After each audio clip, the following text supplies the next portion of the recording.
Chapter 510. In Xiao Bao's bedroom. Xianxia hugged Xiao Baozi in her arms, and her mind began to uncontrollably formulate a plan to steal Xiao Baozi. Although she had managed to stall for time, sooner or later, she would still have to part ways with Little Bun. Damn it, she might as well take Little Bun and roam the world. Just as he was letting his imagination run wild, he heard a low voice. "What are you thinking about?" "Stealing buns." She blurted out. "Heh." The man chuckled. Only then did she realize that the person who spoke was the great Demon King. She raised her head in horror. "It's over." He actually dared to directly say such a rebellious idea of stealing the crown prince. Together, Lu Tingxiao suddenly asked a seemingly unrelated question. She was stunned. When she realized what he meant, her cheeks heated up. The great Demon King actually asked if she wanted to steal both the big and small steam bun. That was against the rules. Cough. "Actually, I really want to." Lu Tingxiao finally stopped teasing her and said, "Let's go." "Leave?" Xi's face darkened. Finally, it was time to leave. Little Steam Bun also noticed something. She hugged Xi tightly and stared at her papa vigilantly. Under the sorrowful gazes of the adult and the child, Lu Tingxiao's gaze was as gentle as water. "Let's go together." Even when they were already in the car, she still couldn't believe that she had really left the old house with Xiao Bun in her arms. It was like a dream. Happiness came too suddenly. It seemed like Lu Tingxiao had finally negotiated with his parents. She was relieved. It would be much more convenient for her to visit Little Bun when she moved back to the Platinum Gold Rank Palace in the future. However, she didn't expect the final result to be even more surprising than she had imagined. Lu Tingxiao directly asked Cheng Feng to drive the car to her apartment, then opened the car door and let her and Little Bun get out. "This is..." She was confused. Lu Tingxiao looked at the confused girl in front of him, then at his son who still stuck close to she with a guarded look, and said lightly, "You don't have to steal it. I can give it to you." She. Huh. This time, she was really confused. What did the great Demon King mean? He was going to give Little Bun to her? This is your son. How can you give him away just like that? Was he his biological son?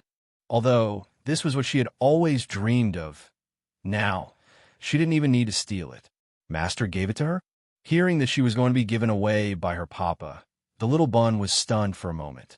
There wasn't the slightest bit of sadness from being abandoned by her father on her face.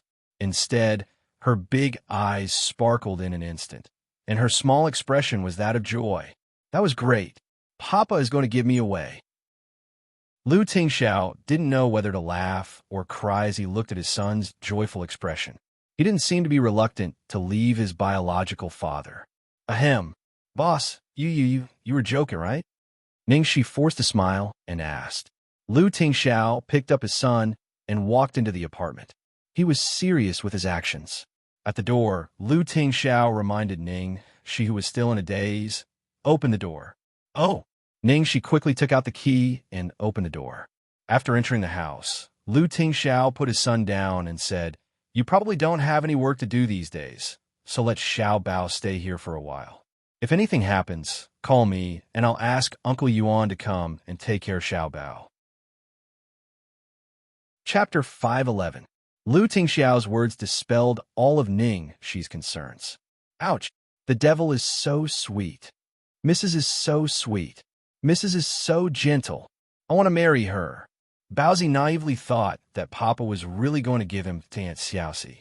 Hearing that he would only live with her for a while, he was a little unhappy and looked like he had been cheated. "Didn't you say you would give me away?" "Papa is such a liar."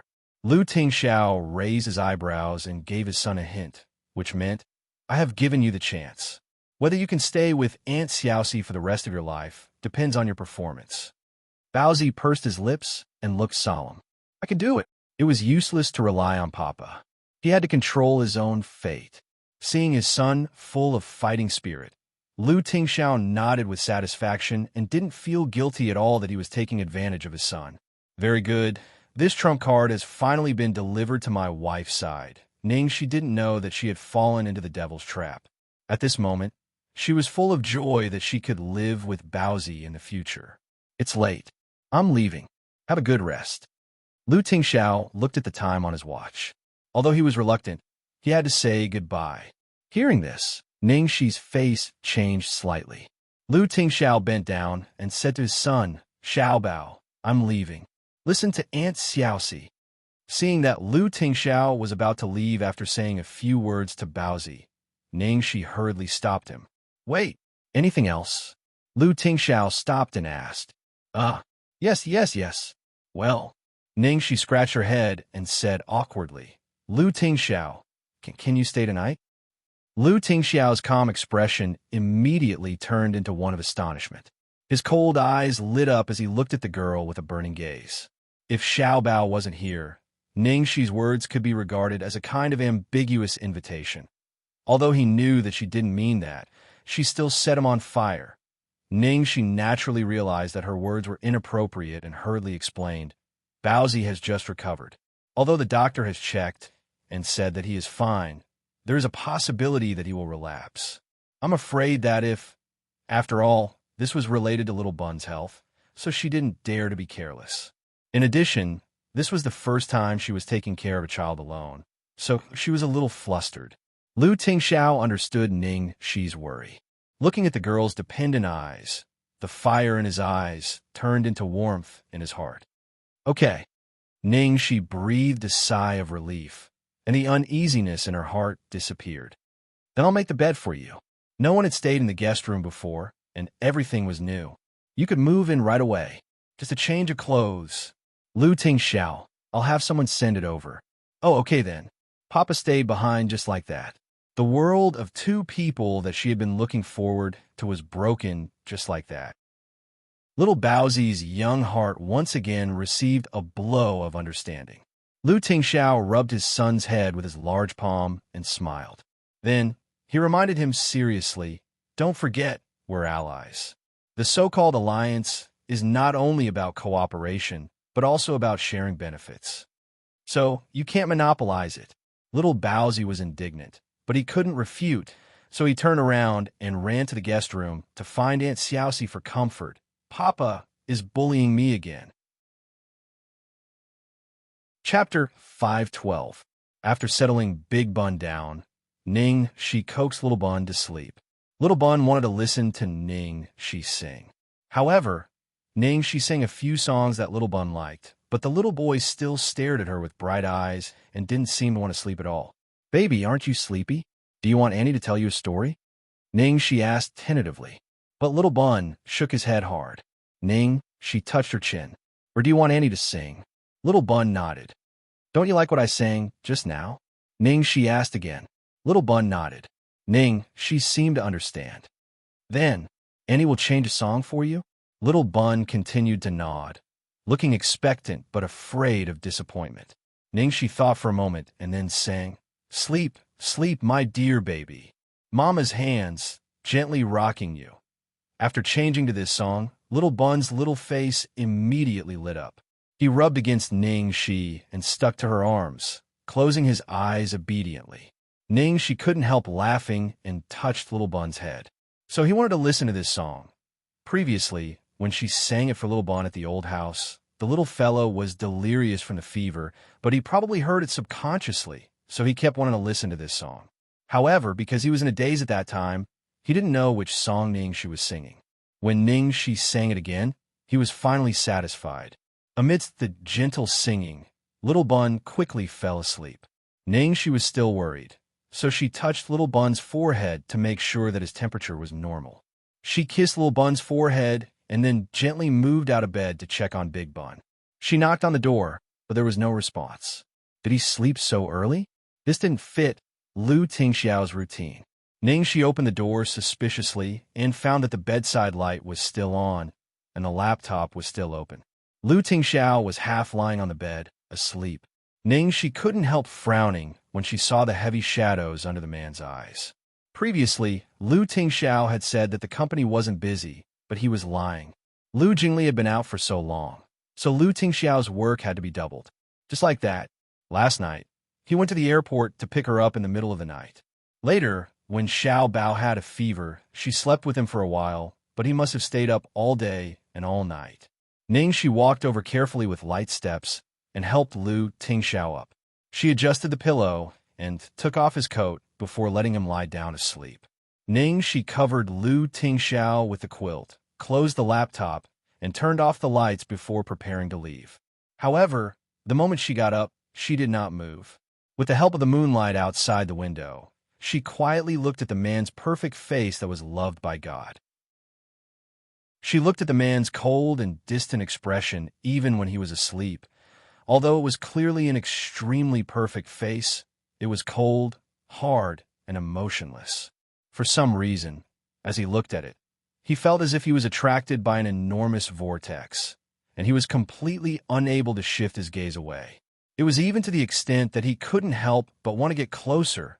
As she thought about this, Ningxi had already uncontrollably returned to the bed and leaned over. By the time she came back to her senses, her ink-black hair was hanging on the man's shoulder, just a breath away from the man's thin lips. The moment she almost kissed him, Ningxi suddenly came back to her senses. She hurriedly ran away, as if there was a ferocious beast chasing after her. What Ningxi didn't know was that behind her, the moment she left, the man on the bed suddenly opened his eyes. His deep and serene eyes were filled with clarity. Chapter 5:13. The man on the bed suddenly opened his eyes. His deep eyes were clear, and there wasn't a hint of drowsiness in them. Earlier on, he was lying on the bed with his eyes closed for a short nap. When Ningxi knocked on the door, he was in a light sleep and indeed didn't hear it. But when Ningxi pushed the door open and entered, he was already awake. But for some unknown reason, he didn't immediately open his eyes. Later on, Ningxi carefully helped him to undress, helped him to lie down, and covered him with a blanket. Even though he knew that she was just showing concern and respect to him as a boss and superior, but to feel the girl's silent concern for him, Lu Tingxiao still felt as though his cold blood was injected with warmth. Even his tiredness was swept away. However, just at this moment, he thought that the girl had finished preparing to leave, but what made him feel strange was that the girl's footsteps moved a little, but suddenly there wasn't any sound. She didn't leave, nor did she move. He seemed to feel that the girl's gaze was on him. What was she doing? What was she looking at? Unfortunately, he couldn't open his eyes and could only continue to pretend that he didn't know anything as he laid motionlessly on the bed, concentrating on every single sound. The girl stood by the side of his bed and remained silent for a long time. It was so quiet that just being stared at like that made him slightly react. Finally, he heard an extremely faint sound of clothes rubbing against each other. Ningxi seemed to be approaching him. Just as he was feeling suspicious, he actually felt something ticklish on his shoulders, and following that, he felt an extremely familiar girl's sweet scent. A thought flashed past his mind, and he finally knew that the ticklish thing was the girl's hair, and she was extremely close to him. At this moment, Lu Tingxiao's heart almost stopped, and all the blood in his body almost flowed in reverse. An electric current ran through his spine and exploded in his central nervous system as a warm current rose in his lower abdomen. What was she doing? Lu Tingxiao lay there stiffly and didn't even dare to breathe loudly. The girl was getting closer and closer, even closer. In the next second, he almost thought that the soft and sweet scent that he had been waiting for was about to land on him, but the girl's scent suddenly went far away, and then there was a burst of hurried footsteps. Lu Tingxiao opened his eyes and almost thought that what happened earlier was just a dream. But no, that wasn't a dream. It was all real. Ningxi had indeed done something very strange and incomprehensible to him. After all, his eyes were closed just now, so he couldn't be sure what she was doing. He could only guess that she wanted to kiss him, but change her mind at the last second? Or was it all just his wishful thinking? Maybe it was just that there was something dirty in his hair, and she came over to look for it for a while and helped him remove it? Lu Tingxiao held his forehead and looked at the intense reaction of his lower body. He laughed bitterly and felt like he was going crazy. How could that be? Why would she want to kiss him? He was the only one who could do such a thing. And because of his own imagination, because of an illusory kiss that did not exist, his body reacted. Lu Tingxiao hurriedly got up and entered the bathroom in the room. The cold water didn't lower his body temperature at all. The fire in his body burned even more fiercely. Xiaoxi. Finally, the man couldn't bear it anymore. He put his hand under his body and moved slowly. He imagined that the girl would really kiss him just now. Imagined that it would be a lingering moment. Unexpectedly, he let it all out just like that. Chapter 514. After coming out of the guest room, Ningxi ran all the way to the balcony. After being blown by the cold wind for a while, she finally woke up a little. She was so seductive. She had almost taken advantage of the devil while he was asleep. She was so crazy. Fortunately, she came to her senses at the last moment and stopped her evil behavior. Sure enough, having such a juicy and alluring cabbage by his side that he could only look at but not eat was simply too dangerous, and it was too self-torturous. She was lying on the balcony, confessing to herself, when the phone in her pocket rang. There was a new message from Annie. Ningxi's eyes lit up, and she immediately became sober. She clicked on the message. Annie, brother Xi, are you there? Ningxi immediately replied. Yes, what's up? Annie, yes, big brother's been in a very bad mood these days. Ningxi frowned. What happened? How bad was it that Annie used the word very 3 times? Annie, I think big brother must have quarreled with you again. Ningxi thought she could get some important information. After reading this message, the corners of her mouth twitched. You're thinking too much. I haven't contacted him. How could I quarrel with him? After sending this message, Ningxi suddenly felt that something was wrong. Oh no, she seemed to have quarreled with that guy some time ago. Because of what happened in Feiqing City, she was so angry that she texted him and called him a bastard. Was it because of that? The more Ningxi thought about it, the more likely it seemed. Annie, brother Xi, don't hide it from me. I know everything. Are you angry because of what happened in Feiqing City? Big brother didn't mean to hurt you. He was very angry when he found out. It wasn't Big Brother's order at all. It was his subordinates who acted on their own. Big Brother was furious and made them pay for it. Ningxi was surprised to see this message. So that was why. No wonder she always felt that it was a little strange. It didn't seem like that guy's style. But she was angry at that time and didn't think much about it. Besides, that guy's character was unpredictable. He was more fickle than a woman. Who knew when he would change? Everything was possible and couldn't be predicted by common sense. However, this matter was not the main point. The main point was that after that incident, she vaguely sensed a possibility that she had never thought of. The relationship between that person and Lu Tingxiao wasn't just because of her. There must be some other connection. Every time that person mentioned Lu Tingxiao, his attitude was too subtle, as if there was some kind of blood feud. This feeling grew stronger and stronger, so she couldn't help but take the risk to return to St. Bernardine and look for her third senior sister, Feng Xiaoxiao, to investigate this matter. Okay, I got it. Is there anything else? Ningxi sent a message to ask. Annie, also, brother Xi, didn't you want me to be a spy? I've been keeping an eye out for you. Recently, there have been people looking for trouble with Big Brother, so Big Brother has been at sea during this period of time. Nothing unusual has happened. However, I've just received a piece of news, and I'm a little worried. Ningxi immediately tensed up. What news? Annie, I just saw that Big Brother gave Brother Yi a mission. Ningxi, what level? Annie, S rank. Ningxi looked at the words S rank on her phone and turned pale. Sure enough, if it wasn't an S rank mission, Annie wouldn't be so nervous that she would take the risk to inform her. Damn it, what kind of mission did that guy give her? Not only was it S rank, but Tang Yi had also come personally. Was it related to Lu Tingxiao? Chapter 515.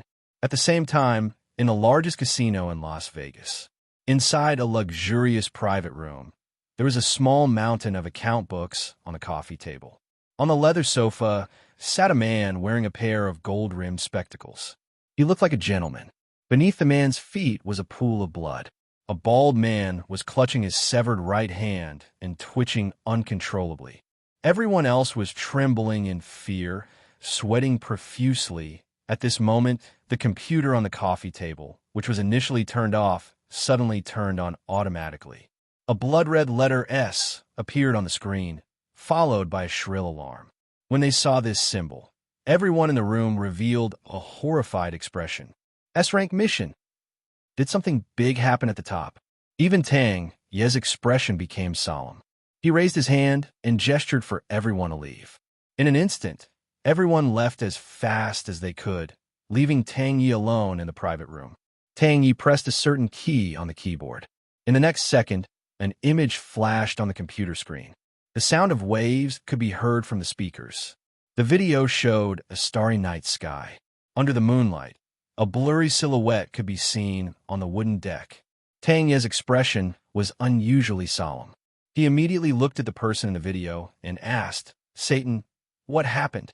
The missions in the organization were divided into 4 levels according to their level of importance. B, C, and D, above a rank. There were even more important and difficult missions, which were S-rank missions. The last time he accepted an S-rank mission was more than 3 years ago.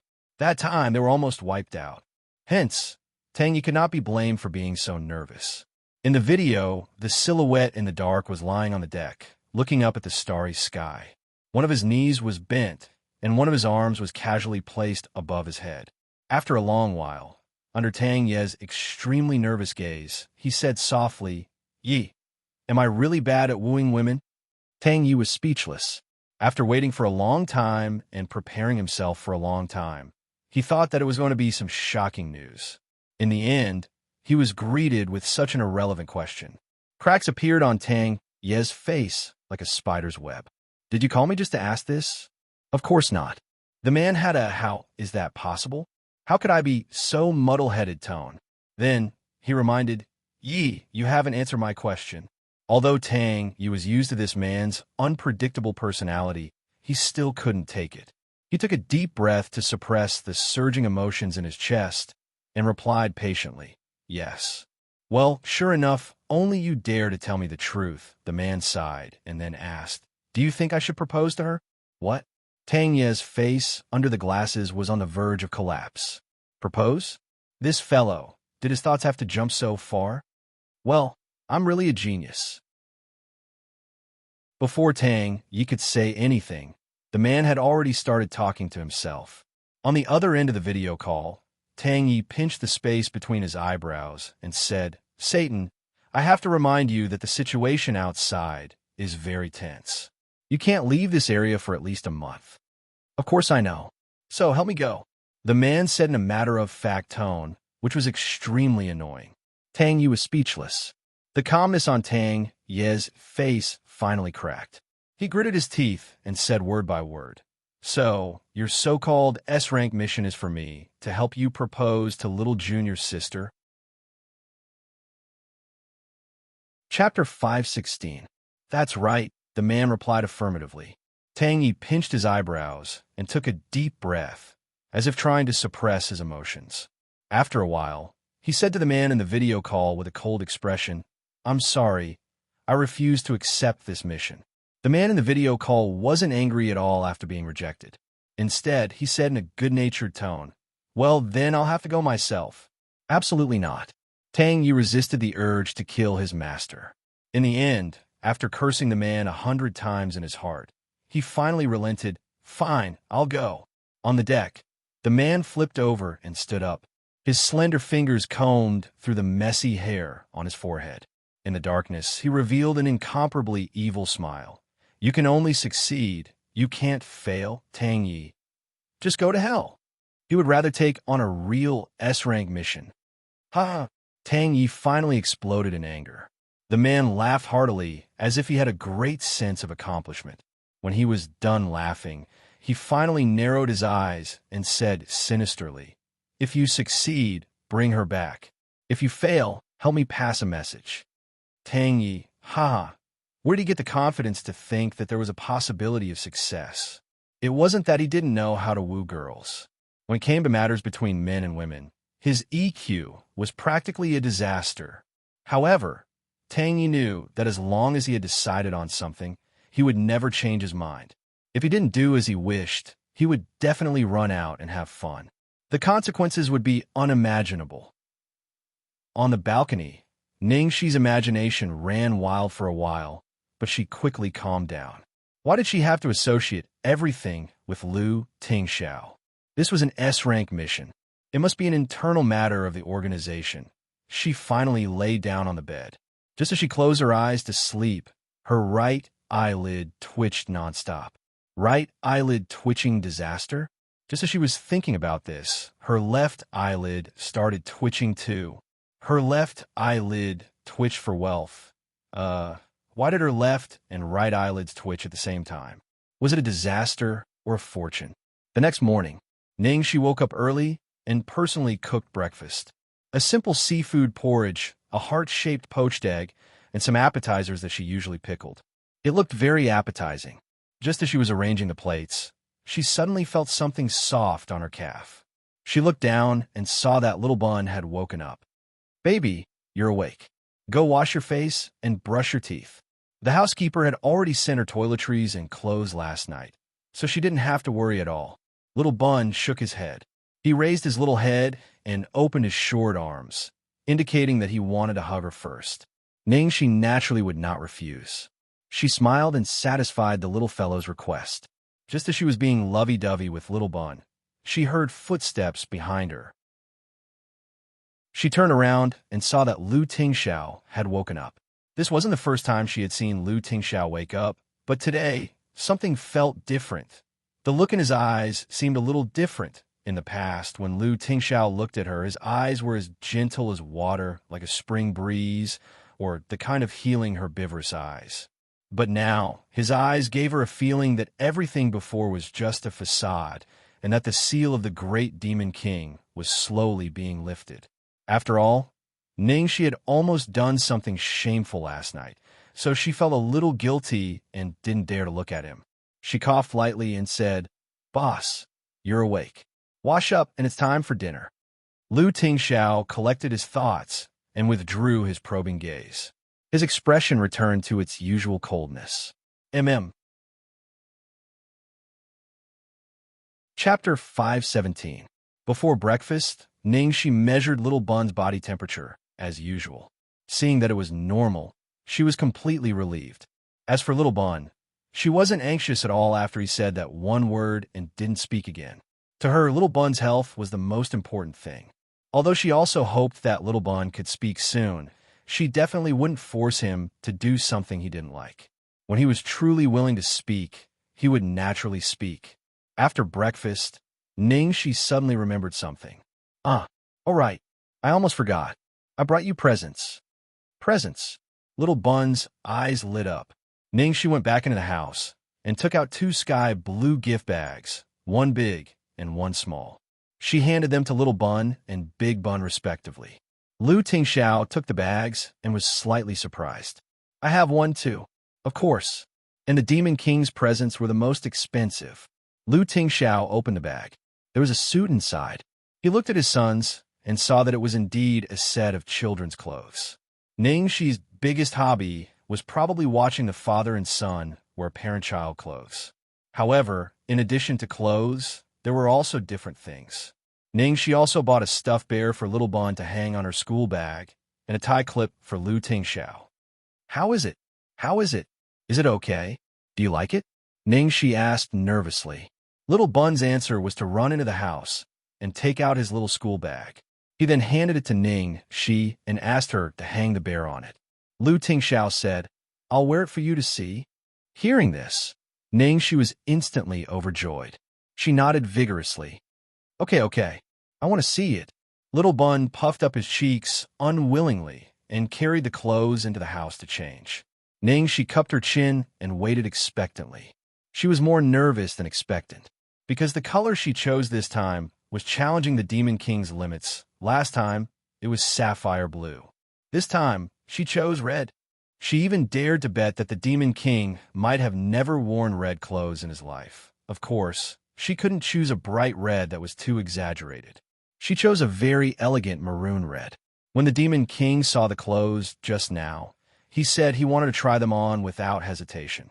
She was shocked for a long time and was afraid that the Demon King wouldn't want to wear them. After waiting anxiously, the father and son changed their clothes at almost the same time and pushed open the door. Looking at the steamed buns standing side by side, Xianxia suddenly froze. So handsome. How could he be so handsome? He didn't expect the great Demon King to look so handsome even in this color. It didn't feel out of place at all. As expected, there was no color that the great Demon King couldn't handle. Besides, because he had never seen the great Demon King wear such a color, he was even more excited when he saw it. What do you think? Lu Tingxiao raised his eyebrows slightly. In fact, he could tell what the girl was thinking from her expression. He had never worn this color in his life, but because it was a gift from her, he put it on without any hesitation. He even enjoyed it. As long as it was his wife's choice, even if it was green, he would still wear it. Too handsome. After seeing the father and son try it on, Xianxia admired it with satisfaction for a long time. Lu Tingxiao was wearing a shirt, vest, and jacket, while Xiao Baozi was wearing the same color overalls and a bow tie. When the two of them stood together, no matter how many times they looked at each other, they were still pleasing to the eye. Chapter 518. It was getting late. She finally came to her senses. Lu Tingxiao, are you going to be late for work? No, it's still early. Are you going to take Xianxia to see a house today? These are a few suitable locations that I've picked out for you as a reference, Lu Tingxiao said as he handed her a folder. So soon? She was surprised by the devil's efficiency. It didn't take long. Because her business must be the first priority, it was naturally fast. Thank you so much. Looking at the detailed analysis and comparison of each lot and the information Lu Tingxiao gave her, she suddenly felt much more at ease. Then she looked at Xiao Baozi and suddenly felt embarrassed. Well, I'm going to see a house today. What about Xiao Baozi? It's fine if it's something else, but he must be busy today. It's not good to take him with me. Hearing this, Xiao Baozi looked as if he was about to be abandoned. I'll call Uncle Yuan, Lu Tingxiao said. Xiao Baozi stared at Papa and clutched Xi's clothes tighter. No, she hesitated. She was reluctant to leave Xiao Baozi here alone, even if there was someone to take care of him. Lu Tingxiao saw her concern, so he put down his cell phone and said, Or, I'll take him to the company and you can pick him up after you finish your work. Well, she was more relieved to let Xiao Baozi follow his father. She pondered for a moment, bent down, and said softly to Xiao Baozi, Xiao Bao, I'm really sorry. I'm really busy today.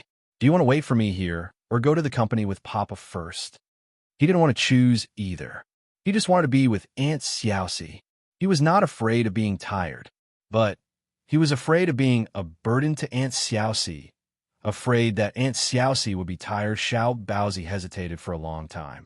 Finally, he reluctantly looked at Papa next to him, which meant that he chose to go to the company with Lu Tingxiao, because this could create more opportunities for Papa and Aunt Xiaoxi to get along.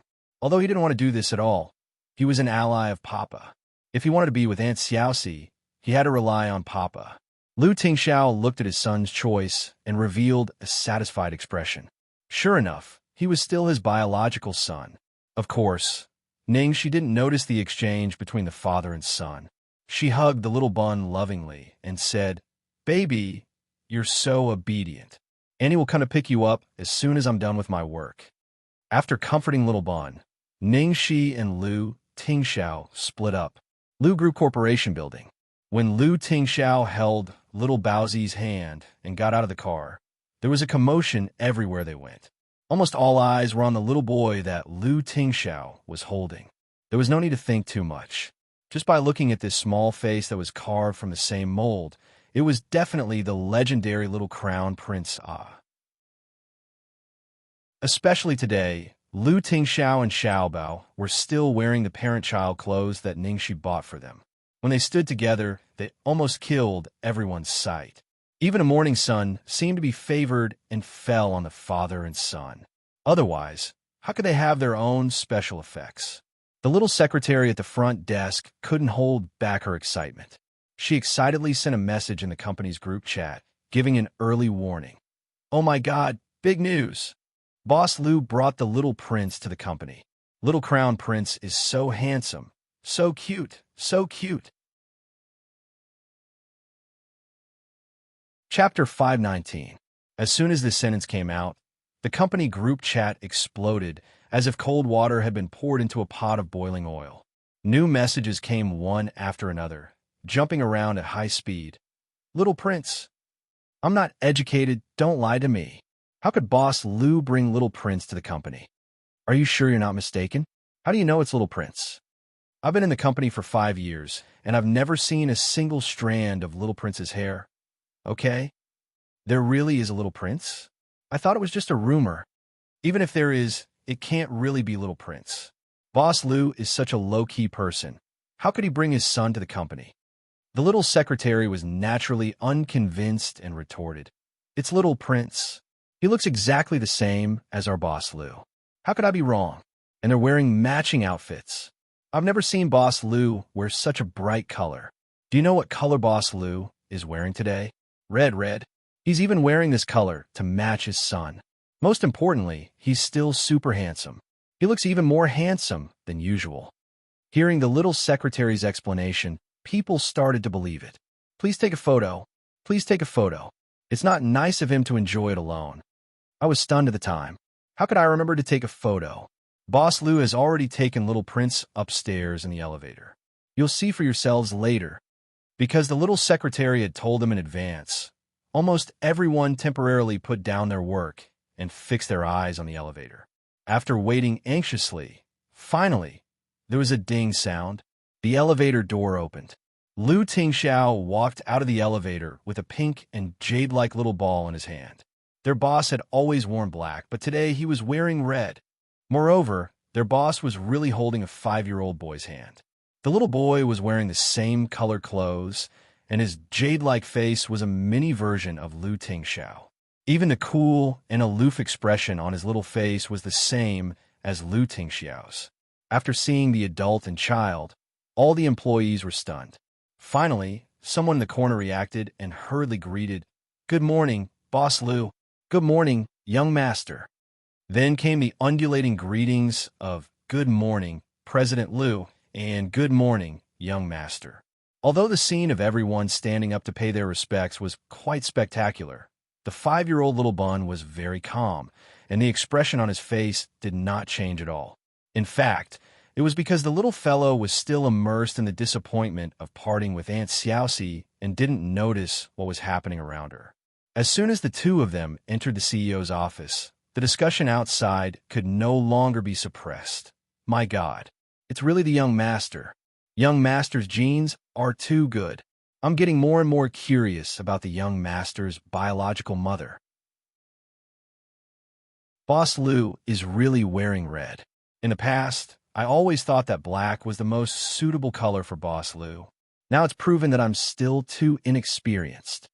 Actually, what I'm most curious about is who bought these clothes for Boss Lu and Young Master. Who made them wear it? Oh, right. Based on CEO Lu's personality, he would never buy it, much less wear clothes of this color and style. If it was second Young Master, that would be more like it. Do you even need to ask? Naturally, she's the future lady boss. Chapter 520. Ningxi pressed the doorbell of the hotel room. Almost as soon as he pressed the button, the door was pulled open. The young man stood nervously at the door, unable to hide his excitement. "Boss, you're here." After seeing Ningxi, Xianxia seemed to heave a sigh of relief in addition to his excitement. After all, Ningxi's appearance in Luoyang City was too sudden for him. He did not sleep well last night, afraid that it was just a dream. He woke up early in the morning, waiting for Ningxi to look for him. He was afraid that she would not come, afraid that he had done something wrong, afraid that she would regret and change her mind, afraid that he would fall into another despair. Luckily, she came. Ningxi looked at the neatly dressed Xianxia. "Are you ready? Shall we go now?" "Yes, let's go." "Have you had breakfast?" "Yes, the hotel provides breakfast in the morning." "All right, then let's go. Let's look at the houses first." Once we've decided on the houses, we can go buy the things we need. Okay. When Xianxia took a closer look, she realized that in the information Lu Tingxiao had prepared for her, he had even planned out the order of the houses and the best transportation route. She was amazed, and at the same time, her heart was filled with warmth. In the morning, she brought Xianxia to look at several places. As expected of the devil's recommendation, every location was very suitable. Even the landlord was very polite. Finally, the two of them settled on a high-class office building in the south of the city. The area of the studio was not big, but it was enough. The decoration was simple, and the office supplies were ready-made. She could move in directly, which satisfied her needs very much. The best thing was that most of the surrounding companies were related to art, and there were also many fashion design companies. The atmosphere was very good. Xianxia discussed with Xianxia for a while and decided on this place. After signing the contract with the landlord, the two of them prepared to go shopping. We'll mainly be shopping these 2 days and then go to the talent market to recruit a few people. She was talking to Xianxia when a large group of young men and women walked towards them. Those people were dressed fashionably, and the man in the middle was surrounded by the crowd. He had a proud expression on his face. "Teacher Dai, you're really amazing." During this Luoyang City Fashion Week, all the domestic designers were in the limelight because of you. Even CL's chief designer, Mr. Smith, praised you. What is this? When I came back this time, half of the big names and movie queens in the entertainment industry were wearing clothes designed by Teacher Dai. I heard that Teacher Dai is preparing to register for the Golden Summit Award. This year's Golden Summit Award winner will definitely be Teacher Dai. She had only taken a casual glance and did not pay much attention. However, she discovered that after Xianxia saw that group of people, his expression instantly changed. To be precise, it was when he saw the man in the middle of the group. "Oh, I heard those people call the man in the middle as Teacher Dai. Could it be Xianxia? Do you know this person?" She pretended to ask casually. Xianxia clenched his fists and nodded with a cold expression. "I do." She understood. "Is he the scumbag teammate Dai Wei who stole your design manuscript?" "Yes." Xianxia stared at the man in front of him until he brushed past those people. Chapter 521. She suddenly thought of something and asked curiously, "Hey, Xianxia, you two were so close to each other just now. Dai Wei even glanced at us. Why didn't he recognize you?" At this moment, the gloominess on Xianxia's face had already faded away. When he heard Ningxi's question, he blushed and said, "Actually, even though I'm a fashion designer, because I bury myself in drawing every day, Dai Wei handles all the social matters, so I don't really care about how I dress. So even if I hadn't fallen to the point of becoming a beggar, my image wasn't much better." "No wonder. You're really a mudslide in the design circle." Ningxi laughed. As a designer, which one of them doesn't care about their image? This guy had actually turned himself into a beggar. She coughed lightly and collected her thoughts. She looked at the little fresh meat next to her and said, "But don't do this again. A good appearance is good for your work. Understand? Most importantly, with such a good foundation, you're a living signboard. You're wasting it. Look at Dai Wei. He's so well-dressed, with makeup thicker than a woman's, and he's wearing contact lenses. The waxes on his hair are so shiny, but he's not even half as handsome as you, okay?" Xianxia was embarrassed by her words. "Boss, you're exaggerating." She raised her eyebrows. "I'm not. If you don't believe me, you'll believe me when you have a bunch of crazy female fans." This was a face that could make the devil jealous. She wasn't exaggerating at all. Okay? If it weren't for his design skills, she would have dragged him into the entertainment industry. "Oh, what's the Golden Summit Award? Is it very good?" She asked curiously. "Yes, it's the most authoritative fashion design award in the country. There's still half a month before the registration. Time is tight, but boss, I want to try." Xianxia pleaded with determination. "Are you going to participate?" "Of course. If you need any help, I'll fully support you." She patted Xianxia's shoulder. "Thank you, boss. That's enough for me." In the past, he was only interested in design as a hobby. But this time, he treated it as a career, a belief, and a goal. Most importantly, he wanted to prove to the person in front of him that she had not misjudged him. Lu Group, CEO's office. Ever since Little Bun came in, he had been hugging a pair of binoculars and had never left the windowsill. Even his lunch was eaten on the windowsill. He was like a bright red night-gazing stone. When Lu Tingxiao raised his head from the pile of documents, he noticed that his son was still by the window, so he unhappily said, "Xiaobao, go to the lounge and take a nap." Little Steamed Bun lay there unmoving. He wasn't going. Lu Tingxiao took a look at his son. "Your Aunt Xiaoxi rested here a few days ago." When little Baozi heard this, he immediately jumped off the windowsill and ran to the lounge. After coaxing his son to sleep for a while, Lu Tingxiao breathed a sigh of relief and continued to work. However, after a while, the little guy woke up and changed his method of tossing and turning. Clearly, just lying on the windowsill and looking out was no longer enough for him. Little Bun took out his writing board and began to write. Chapter 522. After little Baozi finished writing quickly, she ran over to show Papa. "Why hasn't Aunt Xiaoxi come to pick me up yet?" Lu Tingxiao glanced at the writing board. "She's busy." Little Bun, "Is Aunt Xiaoxi abandoning me again?"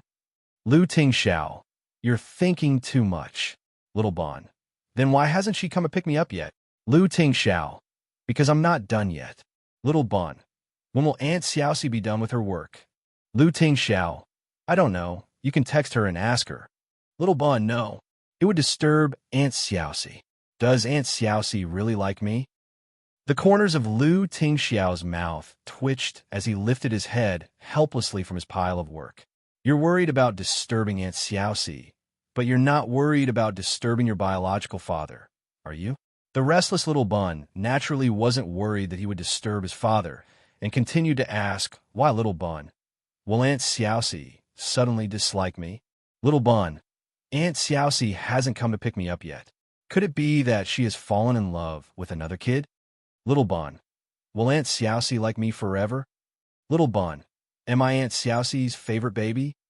Lu Tingxiao, "Honey, why aren't you back yet?" For the first time in his life, Lu Tingxiao felt that taking care of a child was very difficult at this moment outside the president's office. Suddenly, an incomparably excited voice came from the quiet staff area. "Yo, my dearest darlings, I'm back." At the elevator door, it was almost winter, but Lu Jingli was wearing a short-sleeved flowery shirt, a grass skirt around his waist, and flip-flops on his feet. His hair was messy from the sea breeze, which was extremely eye-catching. However, even though he was dressed like shit, he was still so handsome that all the female employees screamed in excitement. Second young master. Second young master is back. Second young master, you're back. Didn't you say you were going to take 3 months off? Lu Jingli confidently stroked the messy hair on his head. Ha ha ha ha, of course it's because I miss you guys. Second young master, we miss you too. Second young master, you look so handsome dressed like this. So handsome, so handsome, so handsome. Second young master, can we take a photo? What day is today? I'm so lucky. Not only did I see the little crown prince, even the second young master who had been on vacation for a long time had returned. Do whatever you want. Oh, right, babies. I brought you a present. Everyone has a share, Lu Jingli said as he clapped his hands proudly. Behind him, a few subordinates carried a few large boxes and walked in. Everyone took a closer look and saw that the boxes were actually filled with large coconuts. Lu Jingli shook his legs and said proudly, these are all shaken down from the trees by me. My head was almost smashed open. Second young master, you're so considerate. What a special gift. I like it so much. Thank you, second young master. Second young master, can you sign this coconut for me? Me too. Me too. Can you just sign it on me? Looking at the excited female employees flocking to him, the male employees' expressions were all tragic. Sigh, as long as he was handsome, even if he dressed like a fool, he could still win the hearts of a large number of beauties with just a coconut. Just as they were thinking about this, They saw a few of their male colleagues actually carrying coconuts with red faces and asking for autographs. Chapter 523. After contacting with the employees, Lu Jingli pushed open the door of his brother's office. "Brother, I'm back. One day apart feels like 3 years, not to mention that so many years have passed. Do you miss me so much, The next second, after seeing his brother sitting at the desk, Lu Jingli was stunned for a second. Then he covered his eyes and let out an unbelievable wail. "Oh, holy shit, shit, shit, shit, shit. What did I see? What was his brother wearing? What was it?" He thought it was a miracle that he wore royal blue last time. Today, he saw his brother wearing red. Red. He could swear that his brother had never worn this color in his life. Needless to ask, he knew where this aesthetic came from. Just after the shock, he saw Xiao Bao, who was lying on the windowsill in the same color. What a strike. "Shit, can you still do it? Can you still do it? I've just come back, and you've already abused me like this. You, prepare a plane for me. I want to go back to my lonely little island in the northern hemisphere." After finally calming down, Lu Jingli decisively began to gossip. He leaned over and touched his brother's clothes. "My sister-in-law gave it to you? Looks like the two of you have developed quite well while I was away. By the way, I heard that Xiao Bao baby spoke, so I flew back as soon as possible. Can Xiao Bao really speak?" After that, without waiting for his brother to answer, he flew directly to Xiao Bao and said flatteringly, "Baby, call me second uncle. Hurry up for you to call me second uncle. I even left the hot girls behind." Xiao Bao looked at Lu Jingli as if looking at an idiot, lowered his head, and wrote a few words. Lu Jingli leaned over and saw the words written on the writing board. Aunt Xiaoxi's favorite baby? Lu Jingli was confused by this sentence. Because he had a sweet tongue, he subconsciously replied, "Do you need to ask?" "Of course you are." Xiao Bao's eyes lit up, and he continued to write. "Then why hasn't Aunt Xiaoxi come to pick me up yet?" Lu Tingxiao, who was sitting at the desk, took a look at his brother and son and explained the situation to Lu Jingli. "Xiao Bao will live with Ningxi for a while, but Ningxi is busy today, so I'll take care of him for a while." Lu Jingli understood and replied, "Xiao Bao, don't worry. Your Aunt Xiaoxi must have been working nonstop to pick you up as soon as possible." "Little Bun, is work more important, or am I more important?" Lu Jingli, of course you're more important." Little Bun, then why hasn't Aunt Xiaoxi come to pick me up yet? Lu Jingli, something didn't seem right. Why did they circle back? Lu Tingxiao couldn't help but sigh in relief when he saw Xiao Bao clinging onto Lu Jingli. He could finally focus on his work. After a while, Lu Jingli, who was chased by Xiao Bao with a writing board, covered his head and fled like a rat. He let out a shrill wail. "Ow! Xiao Bao, please spare me. Stop asking." Even Lu Jingli, who was good at coaxing people, couldn't stand Xiao Bao's mental attack. Lu Jingli glanced at his brother, who was calmly working, and suddenly understood. No wonder he was so kind to explain the situation to him. It turned out that he was waiting for him here. Damn it! Why did he set him up as soon as he came back? In the end, Lu Jingli, who was wearing a floral shirt and a straw skirt, lay on the sofa with blank eyes and stretched out his hand. "Sister-in-law, come back." Chapter 524. At the same time, Ningxi, who was shopping with Xianxia, suddenly sneezed several times. Well, who was thinking of her?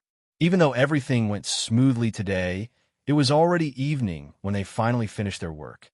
Xianxia took a few bags from Ningxi. "Boss, go back and rest. I'll do the rest myself." She looked at the time on her cell phone. She was afraid that little Bun would be anxious, so she nodded. "Remember to call me if you need anything. Don't force yourself." "Okay, I know. Then I'm leaving. Be careful on the road." She waved her hand and reminded him worriedly.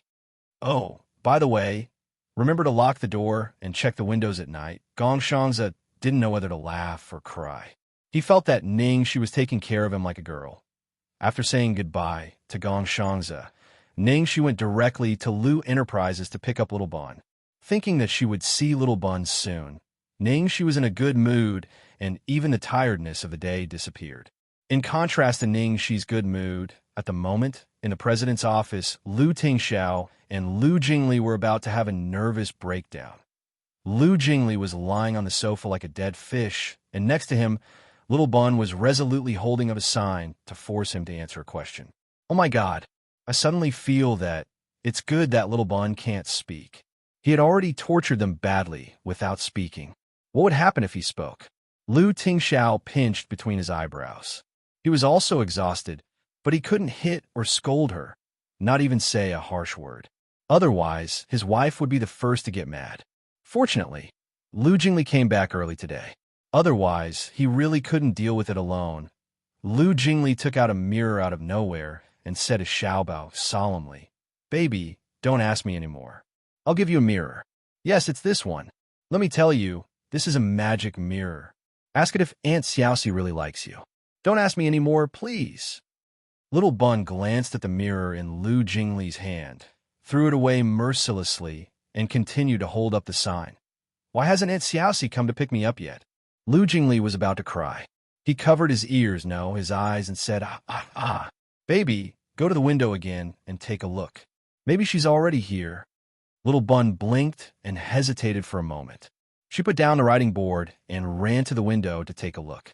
Lu Jingli stole a glance at the little fellow's back and prepared to take the opportunity to sneak away. However, at this moment, he saw Xiaobao suddenly throw away the binoculars and writing board in his hands and run out of the door like a little rocket. Lu Jingli raised his eyebrows and walked towards the direction of the windowsill. He looked downstairs, and sure enough, he vaguely saw a woman's figure. "Sob, sob, sob. My dear sister-in-law, you're finally here." Outside the CEO's office, the busy employees saw the door of the CEO's office suddenly being pushed open from the inside. Immediately, they saw their adorable little prince dashing out with his short legs, running straight in the direction of the elevator. Alas, the crown prince had come out. Many of the employees who came late in the morning and didn't get to see the little prince with their own eyes now had their eyes wide open. They looked like they were still working hard, but in fact, all their attention was on the little cuddly ball. Chapter 525. Seeing Xiaobao standing anxiously in front of the elevator, a beautiful female employee immediately walked over and said in a very gentle tone, "Young master, do you want to go upstairs or go down? I'll press the elevator button for you." Xiaobao frowned and thought for a moment. Aunt Xiaoxia was already downstairs. Maybe she was also waiting for the elevator. If he took the elevator at this time, what would he do if he got lost? Well, although it was very urgent, he'd better wait here. Thus, the little fellow did not say a word and stood quietly at the entrance of the elevator, waiting. As for the female employee next to him, he was so focused on Aunt Xiaoxia that he didn't notice her existence at all, let alone hear her talk. The beautiful female employee was a little embarrassed when the little prince ignored her. Although she was unwilling, she didn't dare to annoy the little prince, so she coughed lightly and stepped aside, not daring to disturb him again. Several female employees on the opposite side sneered. "It's funny, flattering the little prince. She thinks she's great just because she's a little beautiful. Boss Lu never looks at her, but she actually wants to hit on the little prince. You know, the little prince is more difficult to please than Boss Lu. Okay? Isn't that so? I've heard that many socialites tried to hit on the little prince for the title of the First Lady of the capital, but all of them came back dejectedly. Not only that, they were directly warned by the Lu family. Well, by the way, what's the relationship between our legendary future boss's wife and the little prince? I think she's good at pleasing men, but it doesn't mean she'll be liked by children." That's right. Children are generally very resistant to the existence of stepmothers. I think it's better to see if she's the future boss's wife. Xiaobao was motionless, standing at the door of the elevator expressionlessly, neither going up nor going down. Just now, Ari was given a cold shoulder, so no one dared to go up and ask. They could only look at him secretly, and the more they looked, the more curious they became. What the hell is the little prince doing? He's been standing in front of the elevator for a long time. I don't know. I can't figure it out at all. Tut, tut, tut. I only knew that our boss Lu's heart was as deep as the sea, but I didn't expect that the little prince even inherited this from his father. He's completely unpredictable. At this time, there was a ding sound. The elevator door opened. A person walked out of the elevator. Little Bun's expressionless face suddenly lit up, but in the next second, when he saw the person who walked out, his face immediately darkened. "Ah, young master, do you need anything?" A male employee walked out of the elevator with a face full of fear because of the little prince's sharp gaze. How did he offend this little god? Little Bowsy pursed his lips and didn't say a word. His little face was incomparably ugly, and his cold aura was simply not inferior to his biological father's. That male employee had an uneasy expression on his face. Seeing that the little prince wasn't saying anything, he didn't know whether to leave or stay. Cold sweat started to drip down his forehead. Time passed, and the crown prince's complexion grew worse and worse. Everyone looked at each other in dismay, worried that if the crown prince was in a bad mood, they would be in trouble. Just as the atmosphere became more and more tense, the elevator door opened again with a ding. There was no one else in the elevator. Only a long-haired woman wearing a light yellow sweater and a white mask walked out. Chapter 5:26. Seeing the little prince suddenly change from the terrible king of hell to a cute little thing, almost all the employees were stunned. Xianxia stepped out of the elevator and was about to walk forward. She didn't expect to see the adorable little bun waiting at the elevator entrance when she looked down. Naturally, she couldn't resist it at all. She immediately bent down, held the little bun in her arms, and kissed the little bun's cheek through the mask. "Baby, are you waiting for me?" The little bun put his arms around Annie Xiaoxi's neck and smelled the reassuring fragrance of Annie Xiaoxi. His pink cheeks turned red, and he pursed his lips and nodded very obediently and cutely. All the employees on the scene were still stunned. The plot changed so fast that they couldn't keep up with the rhythm at all. She picked up the little bun. "Has her papa finished his work? Let's go and see him, okay?" Since she was here, she couldn't just run away with the little bun in her arms. She had to say hello to his father. Although the little bun wanted Annie Xiaoxi to take him to the end of the world and never come back, he certainly wouldn't refuse her and continued to nod obediently. Whatever Annie Xiaoxi said was right. She touched the little bun's head with a smile and walked towards the president's office. Along the way, she naturally noticed countless hot breaths around and felt lucky that she had worn a mask in advance. As soon as they entered, the people behind them were in an uproar. My God, little prince is so cute. I thought the little prince was as cold as Boss Lu. I didn't expect he could be so cute.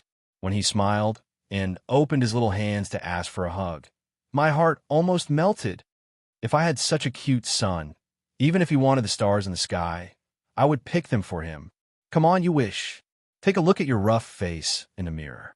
Do you have such good genes for your child? Fuck, I'm really curious. Who is that woman wearing a mask?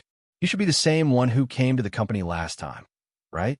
Judging from the figure and hairstyle, it's definitely the same person, but I don't know who it is. Oh, I'm so sad. Looks like she's definitely going to be the lady boss. Even the little prince has been settled. This is simply incredible.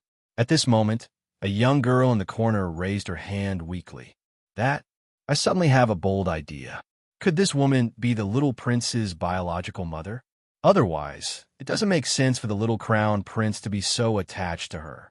The girl's speculation had undoubtedly opened the door to a whole new world for everyone. Everyone immediately burst into an intense discussion. On the other side, after she carried little Bun into the office, she was dumbfounded. Looking at Lu Jingli, who was wearing a flowery shirt and a short grass skirt on the sofa, her surprise was exactly the same as when Lu Jingli saw his brother wearing red. Holy shit. Second young master. You're back. When did you come back? Holy shit. Look at you. My eyes are about to go blind. Even if you're good looking, you can't challenge the limits of aesthetics like this, right? And why do you look like you've been hollowed out? Are there too many hot girls on the island? Chapter 527. Why do you look as if you've been hollowed out? Are there too many hot girls on the island? Ningxi asked while covering Little Bun's ears so as not to lead Little Bun astray. Seeing that Ningxi had arrived, Lu Jingli rolled to his feet and glared at Xiaobao. His face was full of indignation as he complained, "You have the nerve to ask me. Go ask your brat how he tortured me just now." A certain steamed bun blinked innocently with a face full of innocence. Ningxi looked at Lu Jingli and then at Little Bun. Of course, she believed Little Bun. "Don't talk nonsense. What does it have to do with my baby?" Lu Jingli looked at the little devil who looked innocent like a little angel and was very angry. "Hey, brat, stop pretending. Stop pretending. I'll expose your true colors." With that, Lu Jingli took out the writing board that Little Bun had just thrown on the ground and stuffed it into Ning Shi's hands with a sinister smile. "See for yourself. See for yourself. If you still don't believe me, go and ask my brother. This afternoon, my brother and I were almost crazy because of him." Ning Shi glanced at Lu Tingxiao, who seemed to be very tired at the desk, and then suspiciously picked up the writing board that Lu Jingli had stuffed in her hands. Seeing Ning Shi holding his writing board, Little Bun was so anxious that he almost cried. Unfortunately, it was too late to stop her. Ning Shi casually flipped through the writing board and saw what was written on it. "Does Aunt Xiaoxi not want me anymore? Then why hasn't she come to pick me up yet? When will Aunt Xiaoxi finish her work? No, I'll disturb Aunt Xiaoxi. Does Aunt Xiaoxi really like me? Will Aunt Xiaoxi suddenly dislike me? Aunt Xiaoxi hasn't come to pick me up yet. Is it possible that she likes other children? Will Aunt Xiaoxi always like me? Am I Aunt Xiaoxi's favorite baby?" Ningxi was completely dumbfounded. She held Xiao Bao's writing board in her hand and stood there motionlessly. After all, Xiao Baozi used to write very concisely and clearly. To be honest, it was the first time that she had seen Xiao Baozi write so many words, and the book was full of Aunt Xiaoxi and her. Imagining how Lu Tingxiao and Lu Jingli would collapse under his questions, Ningxi was amused. However, more than that, she was touched beyond words, and her whole soul was warmed by his words. Ningxi squatted down and hugged Xiaobao tightly. "Woo woo woo, steam bun. Why is my steam bun so cute? Aunt Xiaoxi loves you so much.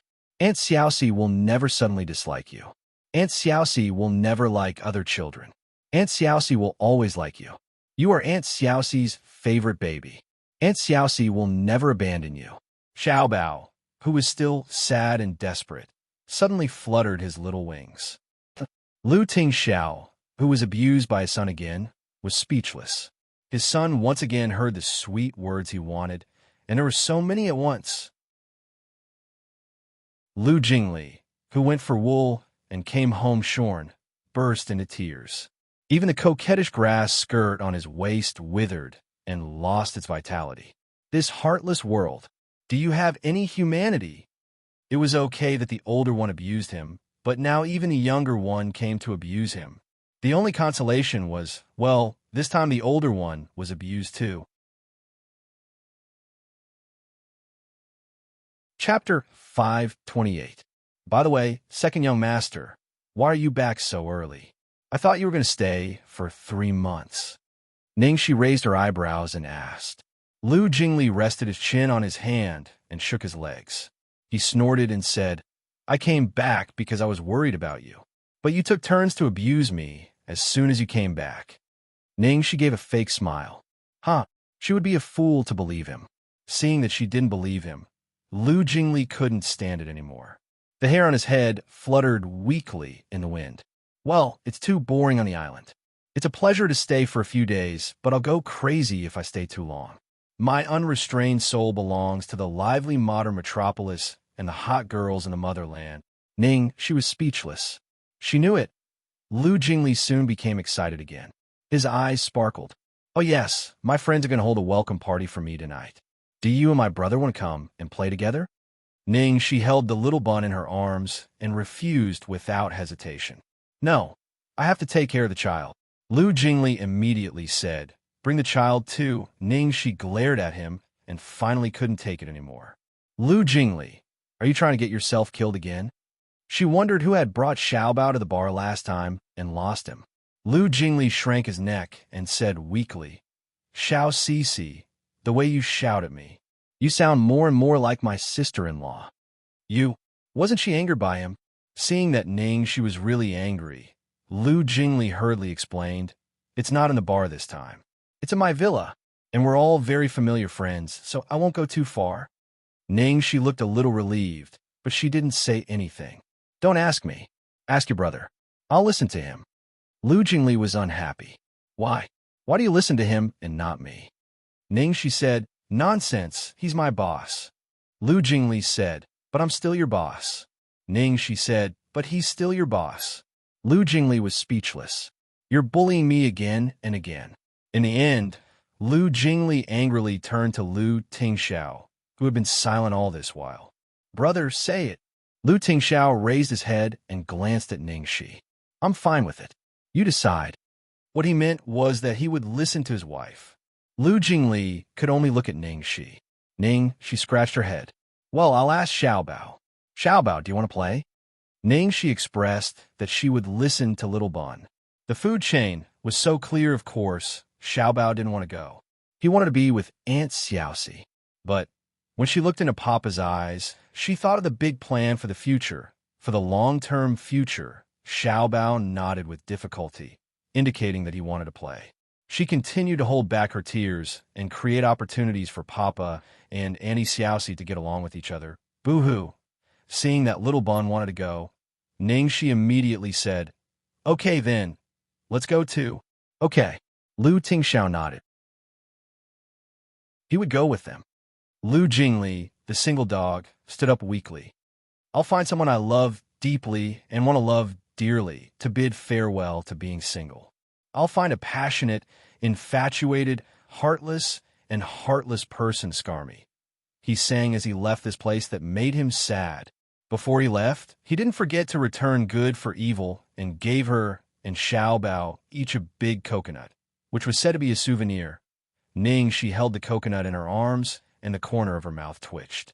"Mr. Boss, I'll take Xiaobao back to the apartment first. I need to change my clothes and meet you at second young master's place." Lu Tingxiao nodded. "Okay, go ahead." If Lu Tingxiao knew what she changed, he would definitely not continue to listen to his wife's words. Chapter 529. Pearl River Imperial View. After returning to the apartment, Ning, she was a little worried. The people attending Lu Jingli's party were all her acquaintances, including Lu Tingxiao's acquaintances. As the boss of Xianxia Entertainment, there must be a lot of people in the entertainment circle. If she were alone, it would be fine. In the eyes of the public, she was a direct descendant of Lu Jingli, so it was normal for her to attend the party. But now she had Xiaobao with her, and Lu Tingxiao would also be there. It wouldn't be appropriate for the three of them to be in the same frame, right? Why did she feel that she had been cheated by Lu Jingli? Damn it, it seemed that she had really been cheated. Damn it. Lu Jingli was so stupid. She had been cheated by him. Of course, it was impossible. Ningxi's eyes lit up, and she suddenly had an idea. "Xiaobao, I need to put on makeup and change clothes. It may take a while. Wait a minute." Xiaobao nodded without complaint and went outside to wait. After a while, Ning, she pushed open the bedroom door. At this moment, Ning, she was wearing a black biker jacket, washed and torn jeans, and black boots with willow studs. His slightly messy and unruly short hair, and the corners of his mouth were raised. He was simply the kind of bad and handsome guy that girls couldn't stand. Xiaobao, who was sitting quietly on the sofa, heard the sound of the door opening. She immediately turned her head, and then blinked again and again. Although Aunt Xiaoxi was so dressed that he couldn't recognize her at all, Little Bun still recognized her at a glance. And with a curious look, he walked over and excitedly walked around Ningxi several times. Finally, he picked up the writing board and hesitantly wrote a few words. "Uncle Xiaoxi?"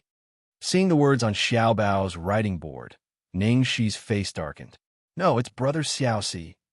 In fact, she wanted to complain for a long time. Who taught Xiaobao to call her aunt? It sounded like she was old. She was clearly a sister. Okay? Well, it didn't seem right to call her sister. Was there a difference in seniority between her and Lu Tingxiao's? It seemed that there was no need to ask who made Xiao Bao call her aunt. But now that she had changed her clothes, she might as well let her enjoy pretending to be young. Bao Tang, do I look handsome in this outfit? Ningxi flipped her hair and posed elegantly. Little Bun nodded her head decisively and wrote the word handsome on the writing board in big bold letters. Night fell. At the Supreme Platinum Palace No. 7, Lu Jingli's villa was right next to his brother's. At this moment, there was already a row of luxury cars parked in front of the villa. It was enough to hold a luxury car show. Young and beautiful men and women got out of the cars one after another, talking and laughing as they walked in. Inside the villa, music was playing and the lights were brightly lit. It was already lively. Lu Jingli didn't lie before. This time, all the people who came were acquaintances. There were many couples and young couples. There were even a few with children. Although it was a party, it was just a gathering of friends. Naturally, it wouldn't be too exaggerated. Of course, with such a good opportunity, there were naturally many people who had other thoughts. Very soon, a few beautiful women began to stick to Lu Jingli and began to inquire about the news. Second young master, didn't you say that your brother is coming tonight? Why don't I see anyone? Really? Really? Would Boss Lu really come? But I heard that Boss Lu has been very busy recently.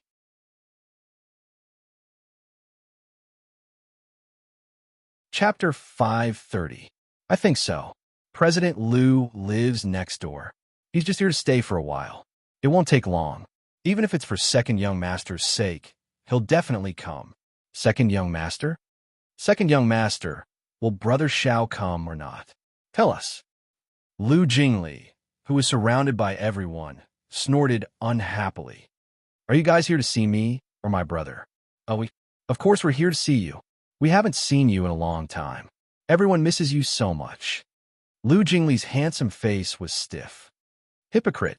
In order to not be outdone by his brother's red outfit, Lu Jingli shamelessly wore a fresh pink outfit tonight. He looked like an incomparably delicious strawberry-flavored candy. At this moment, he raised his peach blossom eyes and complained to them angrily.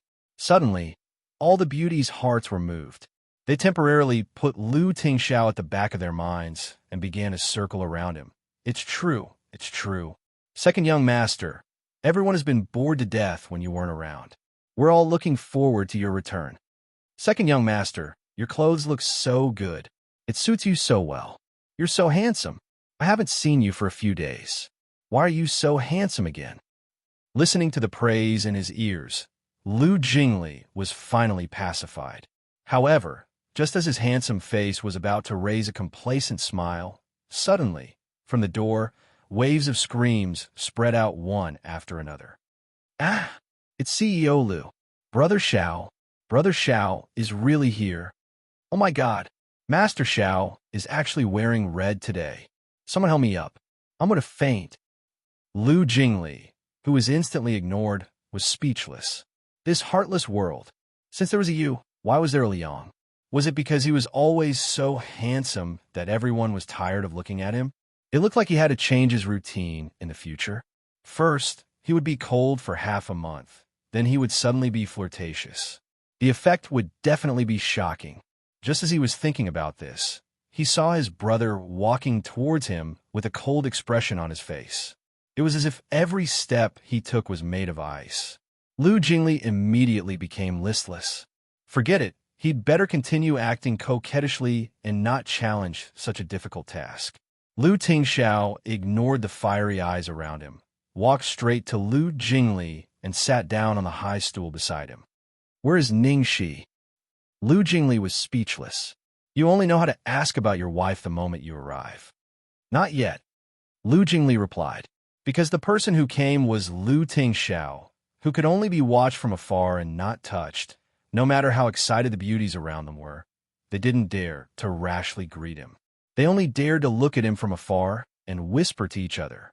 Of course, there was no lack of bold and confident ones. In the crowd, a girl in a maroon dress walked up to him. Mr. Lu, long time no see. Lu Tingxiao looked at the girl who was standing in front of him with a wine glass in her hand. He frowned slightly, and a trace of coldness flashed in his deep eyes. His gaze, which was as cold as snow, suddenly fell on his own brother. Because of his brother's sudden glare, Lu Jingli almost choked on his wine. When he took a closer look, he was dumbfounded. Fuck, this is bad. Why is this woman here? This. Isn't this Zhuang? Cool. She was one of the daughter-in-law that his parents were most satisfied with. She was known as the #1 socialite in the capital and was also the woman who was most likely to become Lu Tingxiao's wife.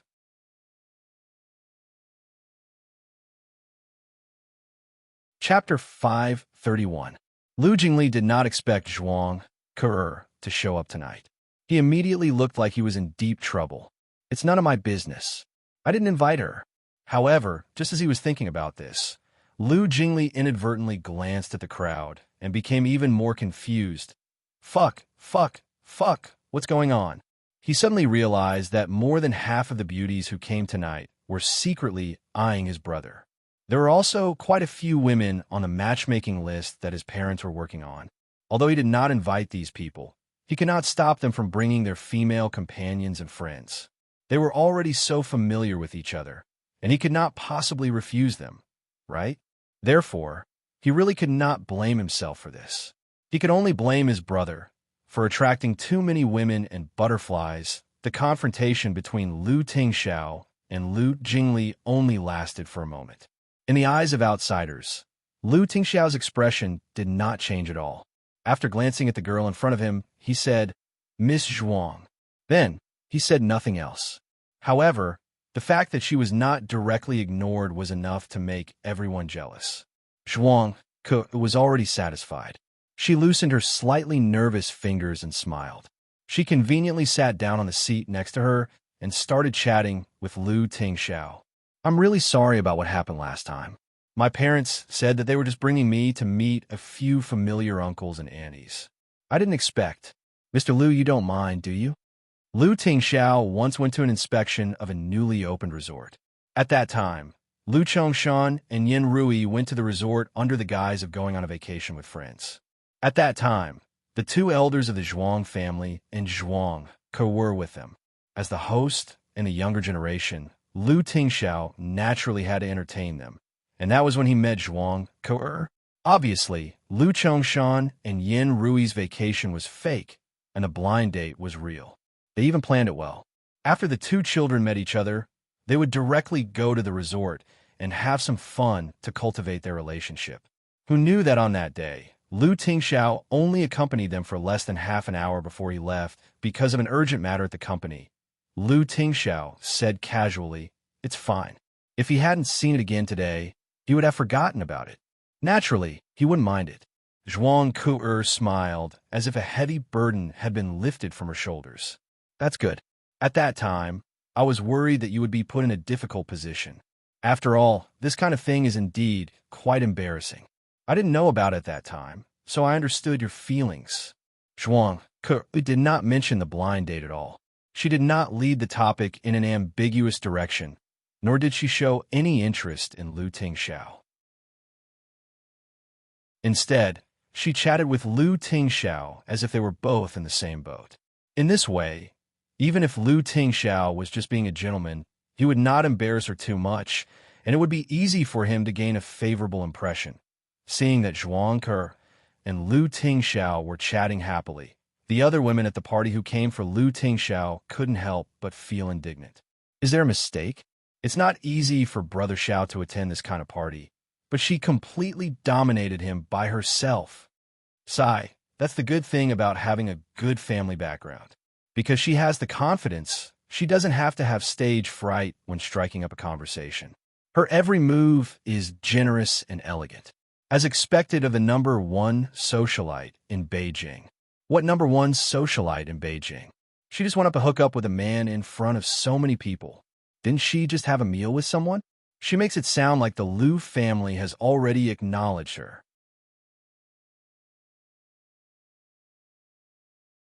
Chapter 532. When Lu Jingli thought that little Cici would be coming later, he was so worried that she might see something she shouldn't see. He was so worried that he didn't even have the mood to flirt with her. He carefully moved closer to his brother and tentatively said, "Brother, about sister-in-law, shall I find an excuse to stop her from coming?" Lu Tingxiao's slender fingers tapped the armrest rhythmically. Finally, he said, "She should be on her way now. I'll send her a message later and ask her to come to my place." He couldn't take any risks in this kind of thing. With that, he stood up and looked like he was about to leave. Zhuang Ke only saw Lu Tingxiao and Lu Jingli whispering something to each other.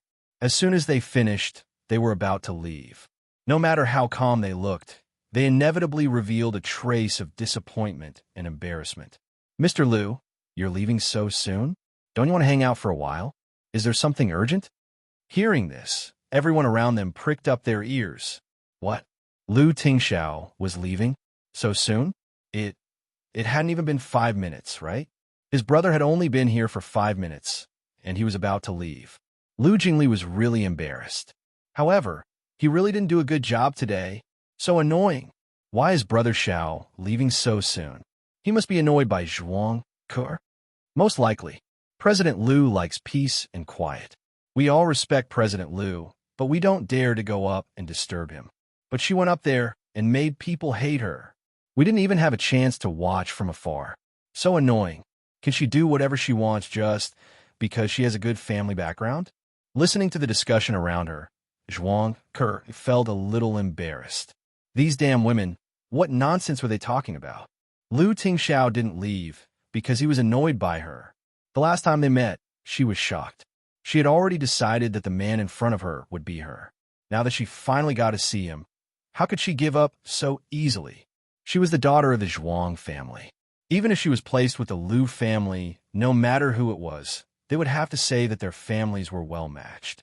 In the entire capital, she dared to say that no one was more compatible with Lu Tingxiao than she was. Except for Lu Tingxiao, she didn't like any other man. Since young, as long as she wanted something, she would never get it. This time, it was the same. Moreover, there must be fate between them. Tonight, she had just returned from abroad and found out from a friend that Lu Jingli had also returned to China. He was going to have a party, and it was said that Lu Tingxiao would be there as well. After she arrived, she saw Lu Tingxiao. Not only that, Lu Tingxiao, who usually wore cool colors, was wearing a maroon suit today, which was the same color as her dress today. It was a perfect match. The moment she saw him, she was so excited that her heart almost melted. She was even more stunned than the first time she saw him. This man? She absolutely had to get it. Thinking of this, Zhuang Ke suddenly regained her confidence. She stepped on her 12-centimeter high heels and chased after Lu Tingxiao. "Mr. Lu, please wait." Because Zhuang Ke was wearing heels that were too high today, and the edge of the swimming pool was a little damp, she slipped as she walked quickly. In the next second, she lost her balance and was about to fall into the pool next to her in a sorry state. At that moment, Zhuang Ke's face was full of fear and despair. She could almost see the mocking and ridiculing eyes around her, waiting for her to make a fool of herself. No. Just as Zhuang Ke shuddered and closed her eyes, her face ashen, in the next second, a black figure suddenly rushed over like lightning.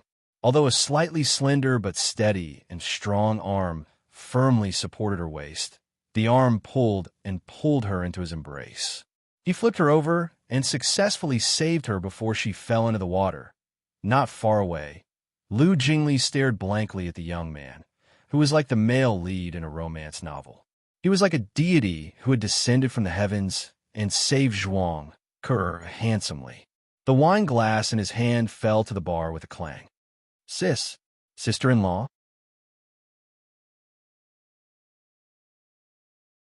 Chapter 533. The man who had rescued Zhuang Ke from the shore was wearing a black jacket. His short hair was messy, and his face was so delicate and charming that it was hard to tell whether he was a man or a woman. The most attractive part was his glass-like eyes, which looked lazy and frivolous, revealing a carefree and uninhibited feeling of playing games in the world. In fact, he was so indifferent that it seemed as if nothing could enter his heart. But even though he was heartless, it was still moving This man was simply a demon that could charm all living things. Xianxia thought that she was dead meat this time. With her proud personality, it was hard for her to imagine what would happen if she really fell into the water today. She didn't expect that she would actually come back from death's door. That pair of strong arms supported her waist, and a refreshing aura enveloped her. She subconsciously raised her head and met a pair of beautiful eyes that could captivate one's soul. "Are you okay?" This man was different from those men who would deliberately create accidents to take advantage of her, even if there were no accidents. After she stabilized her body, he didn't delay for even a second and let go of her body, maintaining a certain distance. Moreover, he very carefully kept her away from the shore and stood in the direction of the pool. Looking at the person in front of her, Xianxia's heart beat wildly. Thank you." The corners of the man's lips curled up slightly, rippling waves of seductive ripples. "It's my honor." Xianxia's shoes had been twisted earlier, and the buckle had come loose. After the man finished speaking, he very naturally bent down and helped her buckle her shoes, then reached out a hand towards the girl. Xianxia's fingers trembled slightly. She hesitated for a moment, then slowly extended her palm over. Just as she touched the man's fingers, her cheeks immediately flushed uncontrollably. Other than holding her with his palm, the man didn't have any other physical contact with her. He slowly helped her to sit on a chair at the side. Originally, all the onlookers were looking forward to seeing how ugly Xianxia, the insufferably arrogant capital's #1 socialite, would be when she chased after a man until he fell into the water in front of everyone. They never expected that at this moment, a person would suddenly appear out of thin air, and this person was extremely fast. No one knew when he had appeared. Those girls who were originally complaining about which stinky man had come out to spoil things were all so excited that their cheeks were flushed red and dizzy. They couldn't even speak properly. So handsome. Who was that man? Someone from the industry? Why haven't I seen it before? A certain socialite asked around with a blushing face. I don't know either. His skills were so good. That movement just now was simply too fast. It's just like the Qinggong on TV. I've already seen Second Young Master and President Liu. I thought I was immune to handsome men. But what was going on? Why is my heart beating so fast? Damn it. Me too. I seem to have fallen in love at first sight. Who is that person? When did Second Young Master make such a friend? Ningxi's disguise skills were top-notch. It was impossible for acquaintances to recognize her. Of course, there were exceptions. The moment the girl appeared, Lu Tingxiao recognized her at first glance. As for Lu Jingli, he naturally didn't have that ability. He only thought of Ningxi because he saw Little Bao following behind Ningxi at this moment, looking at the completely uncontrollable development in front of him, looking at Xianxia staring at Ningxi with an increasingly strange gaze, looking at the group of young girls being infatuated with Ningxi, and even pestering him to ask about Ningxi's identity. Lu Jingli's brain had already crashed, and he was completely dumbfounded. Amazing. My brother. Apui. It's sister-in-law.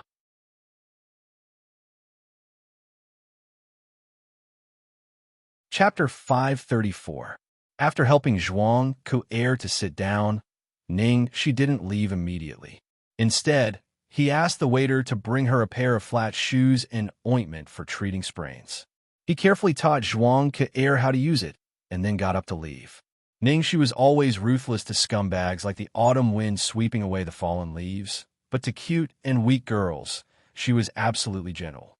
For her, girls were born to be loved. In a sense, Jiangmai was right. One of Ningxi's biggest hidden characteristics was that she had tender feelings for girls. In a trance, Xianxia listened to what the person in front of her was saying to her, but in fact, she didn't hear a word. Seeing that the man was about to leave, she subconsciously grabbed the corner of his clothes. Wait. Ningxi stopped and cast a suspicious look at her. The curve of her eyebrows was like a small hook that could hook people's hearts. Xianxia's voice trembled slightly. I still don't quite understand. Can you help me? Ningxi's eyebrows continued to rise slightly. Her eyes seemed to see through people's hearts. As soon as Xianxia finished her words, she showed an extremely regretful look. Damn it, what was she doing? How could she make such a request? However, she couldn't control herself. She just subconsciously didn't want the man in front of her to leave, of course. She couldn't embarrass the girl in public. He squatted down on one knee and gently held the girl's white ankle. It may hurt a little. I'll bear with it. If you don't use force, the blood clot won't disappear. When you go back, remember to press these 2 acupoints. Do 3 sets of 5 times according to my method until you start to feel hot. Got it? Yes, I got it. Xianxia, who had always been arrogant, nodded obediently.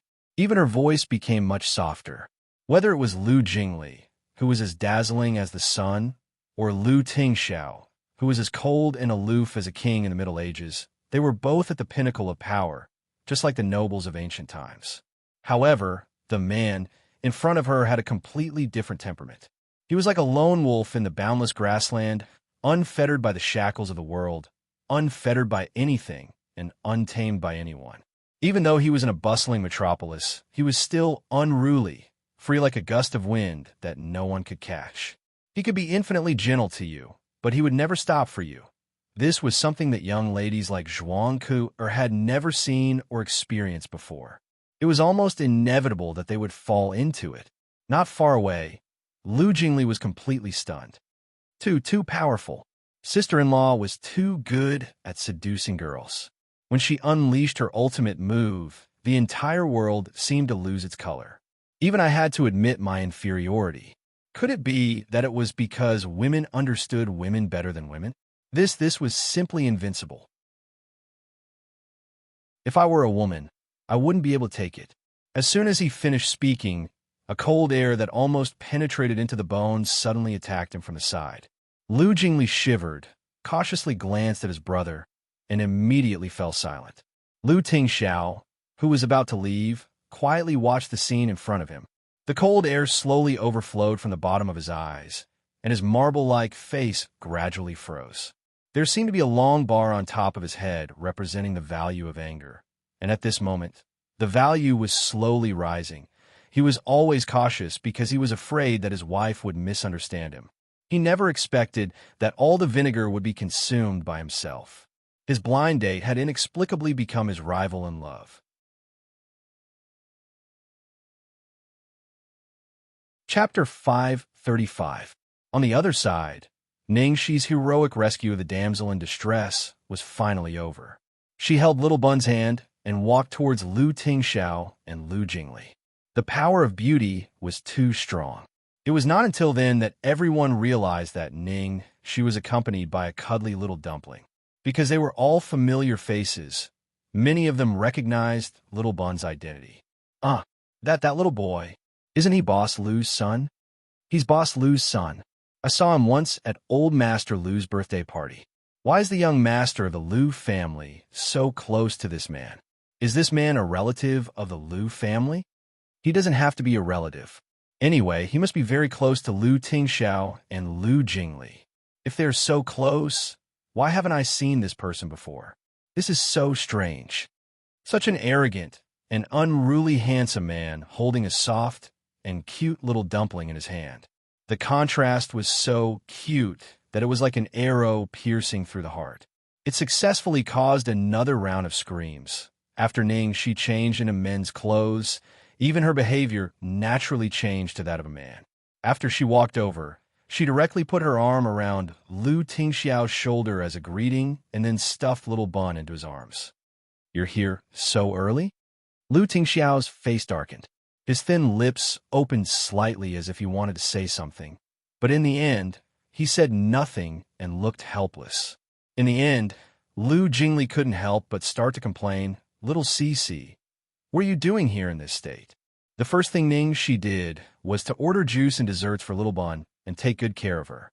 When she heard Lu Jingli's words, the corners of her mouth curled up slightly and her glass-like eyes rippled with a hint of careless ridicule. She raised the corners of her eyes and said in a matter-of-fact tone, Of course I'm here to hook up with girls. Lu Jingli was speechless. Please, are you trying to make a scene here? Can't you give us single people a way out? Girls were scarce to begin with. You're a girl, yet you're here to steal girls from us. What are you doing? Not only did Lu Jingli not succeed in tricking others, but he was tricked instead. He simply wanted to die. Ning, she said in a low voice while Little Bun was focused on eating. Ha, second young master. Let me remind you that you've snatched a lot of men from girls. Lu Jingli choked, then mumbled softly. Of course, my good looks are alluring to both men and women. But originally, there were quite a few, but now, whether it's the girls or the guys, they've all been snatched away by you. Just now, the people who came to ask about Ning Shi, in addition to the beautiful girls, there was even a little submissive who liked men who shyly ran to him to ask about Ning Shi's surname and where she came from. The only thing missing was to directly marry him. Looking at the hint, even if they couldn't marry, a one-night stand would be fine, except for Zhuang Kuer. No other girls dared to flirt with Lu Tingxiao. However, Ning, she was different. Not long after Ning, she sat down and chatted with Lu Jingli. A girl came over to strike up a conversation. Moreover, it was a heavyweight beauty, a pair of twins who attracted the most attention of the single people present. The two beautiful girls, who looked exactly the same, were wearing the same style of tight skirts, one white and the other black.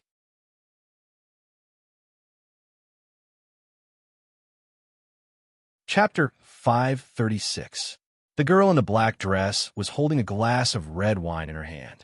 She glanced at Ning Shi and then approached Lu Jingli coquettishly. Brother Jingli, you have a new friend. Why don't you introduce us? Lu Jingli's mouth twitched when he saw the twins looking at Ning Shi. How was he going to introduce her? How was he going to introduce her? Was he going to introduce her as his sister-in-law? He was so tired. Lu Jingli rubbed his forehead to hide his pained expression. You two, ask them yourselves. The two girls looked at each other and walked directly to Ning Shi. The girl in the white dress smiled sweetly. Hi, I'm Xiaoyan. The girl in the black dress raised her glass. I'm Xiaoran. Let's get to know each other. Lu Jingli gritted his teeth and lowered his voice to Ning Shi's ear. Little Cici, you're so lucky. Big Qiao and Little Qiao have high standards. It's the first time they've taken the initiative to talk to a man. Ning Shi glanced at Lu Jingli and then looked at the two girls with a faint smile. Hello. The younger sister, Xiaoran, sat down on the sofa next to Ning Shi and leaned very close to him. What's your surname, handsome? Ning Shi helped Little Bun cut the cake into small pieces as she answered, My surname is Tang. Looking at Ning Shi's careless but careful actions of taking care of the child, Xiaoran's heart inexplicably skipped a beat. After a long while, she calmed down and resumed her sweet smile. Oh, it's Brother Tang. Brother Tang, you're so good at martial arts. Are you a martial artist? Xiao Yin asked with interest. Ning Shi smiled and rubbed Little Bun's soft hair with one hand and supported her forehead with the other. Not really. It's just for show. As they chatted, Little Xiao pressed her body against Ning Shi's arm. Brother Tang, you're so modest. We've been very interested in these things since we were young. Unfortunately, our family doesn't let us learn them. Can you teach us? Ning Shi glanced at the girl's body and said calmly, These things are not very suitable for you girls. Lu Jingli, not very suitable for you girls? Aren't you a girl? You're too into it. After being rejected, Xiao Qiao immediately put on an aggrieved expression. Brother Tang, do you hate us to say that? I'm afraid I'll hurt you. However, I can teach you a few simple self-defense techniques. Okay. Brother Tang, you're the best. At this time, the other girls also took the opportunity to come over. Can you bring us along? We want to learn too. Lu Jingli was squeezed by a group of girls until he had no place to sit. He could only walk to the only place that no girls dared to touch, which was next to his brother. He said bitterly, Brother, do I still need to tell sister-in-law to let her leave? Lu Jingli regretted it as soon as he asked. Leave my ass. Ning, she was like a fish in water here. They were worried for nothing. Right now, he should be worrying about his own brother. It was obvious that Lu Tingxiao's rage was accumulating. As the saying goes, if you don't explode in silence, you will perish in silence. Lu Jingli inexplicably had an ominous premonition. His eyelids kept twitching. He had a feeling that something earth-shattering might happen tonight. It couldn't go on like this. He had to think of a way.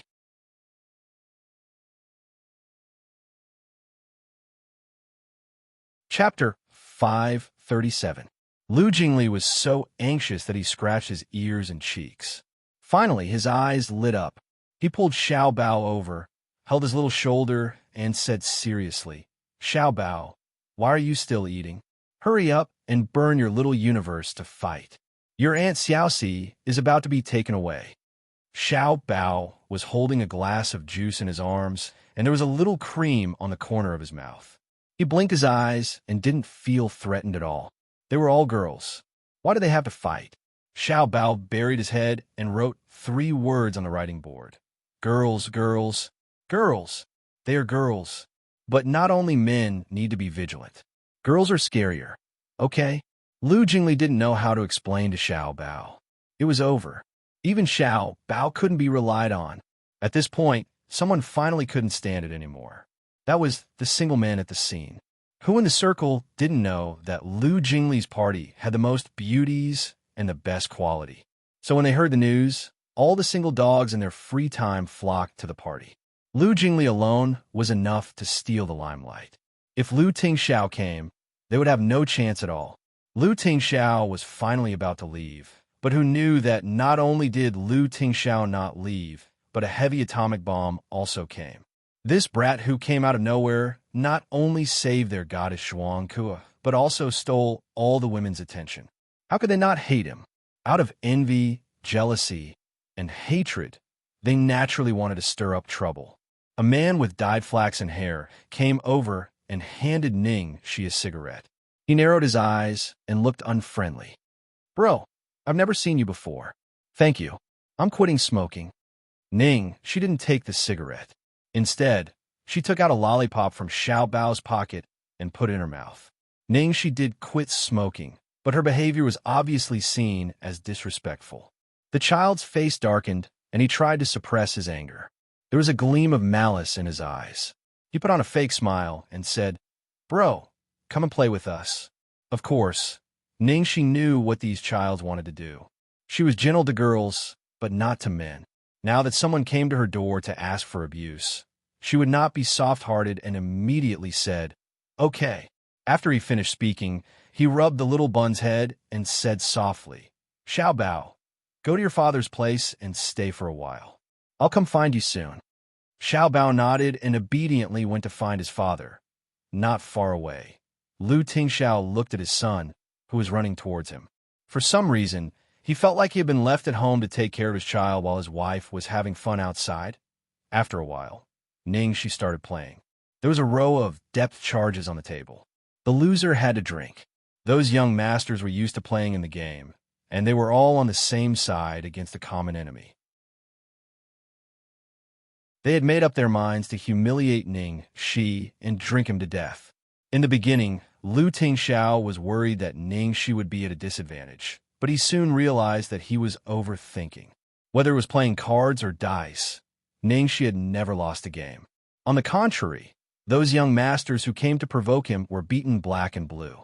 They leaned on the table and almost vomited, and Shi, who did not drink a single drop of wine, sat casually in the middle of the sofa and successfully won the hearts of all the girls present.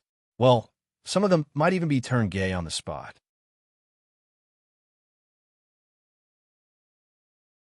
Chapter 538. Hey, it's boring to play this game. You guys are too boring. You keep losing. Why don't we play truth or dare? Xiao suggested excitedly. After a short contact, she had become more and more interested in the man in front of her. Most importantly, she could tell that Xianxia was also interested in this man. However, she was too proud of herself, and she was chasing Lu Tingxiao, so she could only watch from the corner. Xiao's greatest hobby was to attack Xianxia. She immediately made eye contact with her sister and was ready to play. In such an occasion, it was easy for sparks to fly between men and women when they played truth or dare. Moreover, Xiao was best at truth or dare. Basically, whoever he wanted to draw would be the one to draw. Of course, The premise was that Xianxia did not make a move. So, Xiao held Ningxi's arm and said coquettishly, "Brother Tang, it's fine if you play with them, but don't bully us when you play with us." When Ningxi played with girls, she would not play any tricks. It was all based on luck, so she said carelessly, "Of course not." Xiao was satisfied and winked at Xiao. The game began. Without any tricks, Ningxi's luck was not very good tonight. She was drawn several times in a row. Although she could see that the twins had secretly played tricks on the cards, she would not mind such a trivial matter. She was completely indulgent. The first time, "Brother Tang, truth or dare?" Xiao asked with a smile. Ningxi thought for a moment, truth. In this case, the first question was just a test and would not go too far, so it was very safe. Sure enough, Xiao asked a very important question, but there was no pressure to answer it. "Brother Tang, do you have a girlfriend?" Obviously, many people wanted to know the answer to this question. Xiao herself was a little nervous. "No." Ningxi answered directly. "Really? Brother Tang, don't lie to me." Ningxi chuckled, "Oh, I won't. It's the truth." Although her attitude seemed casual, people could feel that she was telling the truth from her eyes. After hearing Ningxi's answer, everyone became more excited and played even more vigorously. Even though they knew that the game was controlled by the twins, they could not help but be excited. The second time, Ningxi was selected as expected. Xiao threw a coquettish look at him. "Brother Tang, what about this time? Truth or dare?" Ningxi, truth. The second question would definitely be more exciting than the first, but it should be within the acceptable range. Xiao deliberately thought for a long time and then asked in a drawn-out voice, "Brother Tang, how many girlfriends have you had?" Ningxi was not surprised by this question. She just slightly raised her eyebrows and answered truthfully, "This question? Sorry, I can't remember." She really couldn't remember how many scumbags she had tortured in the past. Now, the only one she still had contact with was probably Jiangmai. When answering this question, Ningxi looked at the devil hiding in the corner and couldn't see his expression clearly. Brother Tang is so hateful. I knew you had a lot of girlfriends." Xiao angrily said. However, such a man had had many girlfriends, which was completely within her expectations. She was just unwilling, so she still asked. When she was chosen for the third time, Ningxi finally didn't choose truth anymore. Dare.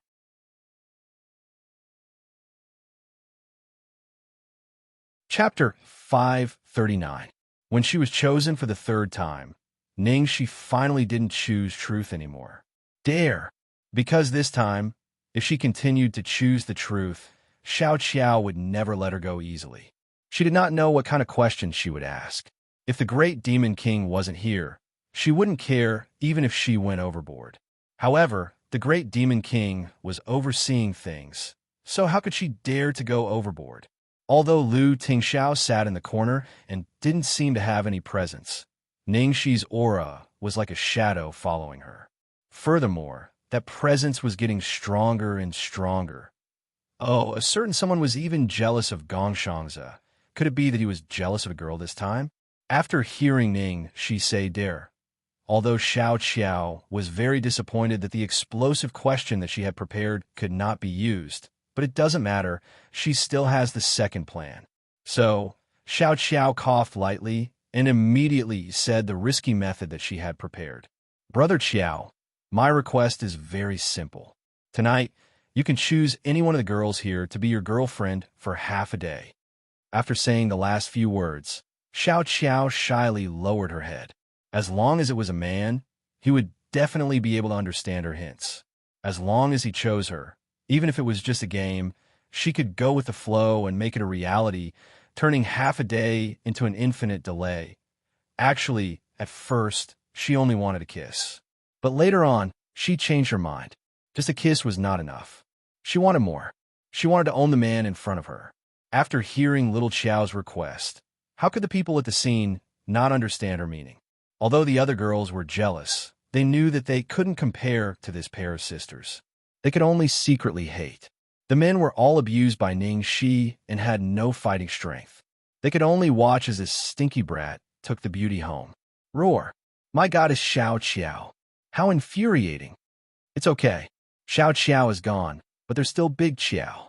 Bullshit, little Xiao is gone. How could Big Xiao be far away? The hearts of these two sisters are interlinked. The men they like are the same. If this kid can settle Xiao, it's the same as settling Big Xiao. This is simply enjoying the bliss of having two wives. Damn it, where did this brat come from? He snatched all the beauties away. Second young master, what are you doing? What happened to the bachelor party? What happened to the beauties who promised to take us away from singlehood? Is this how you get us out of singlehood? Lu Jingli, who had been scolded for no reason, was speechless. He complained silently. All of you together can't even compare to one person. Can you blame me for that? He couldn't bear to tell them that they had lost to a girl. A girl. At this moment, Xiao was not in a hurry at all. She was waiting for the man's answer. She even took the time to look at Zhuang Ke proudly. In the corner, Xiao's provocation made Zhuang Ke bite her lip. She did not want to continue watching, but she did not want to leave. She could only tell herself that her goal was Lu Tingxiao. Lu Tingxiao's precious son happened to be here tonight. She should take advantage of everyone's attention on Ning. She to build a good relationship with Lu Tingxiao and his son.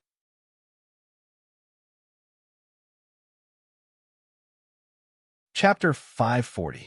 However, Zhuang Ke's eyes and heart were completely out of her control. Her whole body and mind were focused on Ning Shi and Xiao. At this moment, her heart was in her throat. That man? Would he really choose Xiao? How could he? She had clearly met this man first. Under extreme anger, Zhuang Ke even began to waver. She did not want to continue to sit and wait for death for a moment. Everyone's eyes fell on Ning Shi. Ning Shi did not expect Xiao to make such a request. It was really a bit difficult for her. She had already sensed that the devil might be jealous. Even if the devil was not here, she still had a sense of propriety. If it was just for fun, or even if Xiao let her kiss her, it would not be a problem. However, a girlfriend was something that could not be easily agreed to if it was not sincere. She could abuse a scumbag, but she absolutely did not want to hurt a girl's heart. If it was impossible, she should not give people hope. At first, she could tell that Xiao was just playing around. But later on, Ning Shi keenly saw a trace of seriousness in the girl's eyes. So, Ning Shi decisively stopped. Sorry, I'll drink 3 glasses of wine as punishment. Finally, Ning Shi opened her mouth. As soon as her voice fell, everyone was stunned, because everyone thought that Ning Shi and Xiao would be together tonight.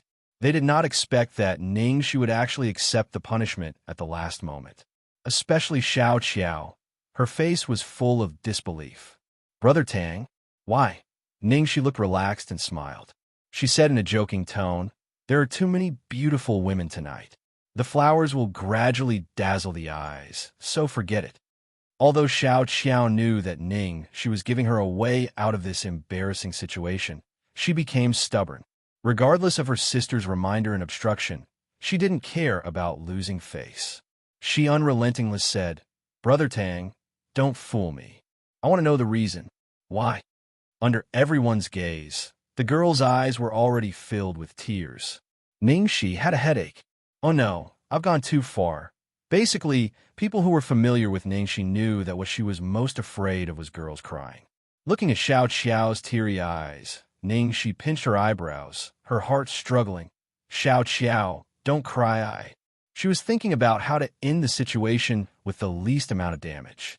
Otherwise, she should first agree to Xiao and not let the girl be embarrassed in public.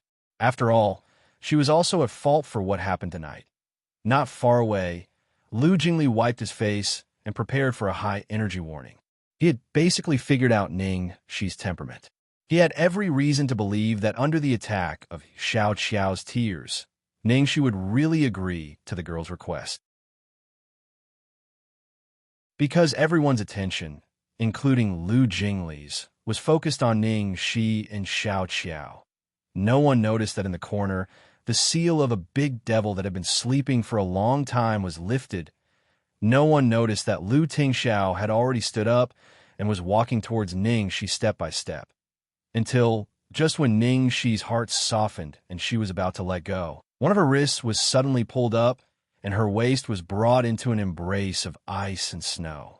In the next second, a passionate kiss that was the complete opposite of the man's cold expression landed accurately on her lips.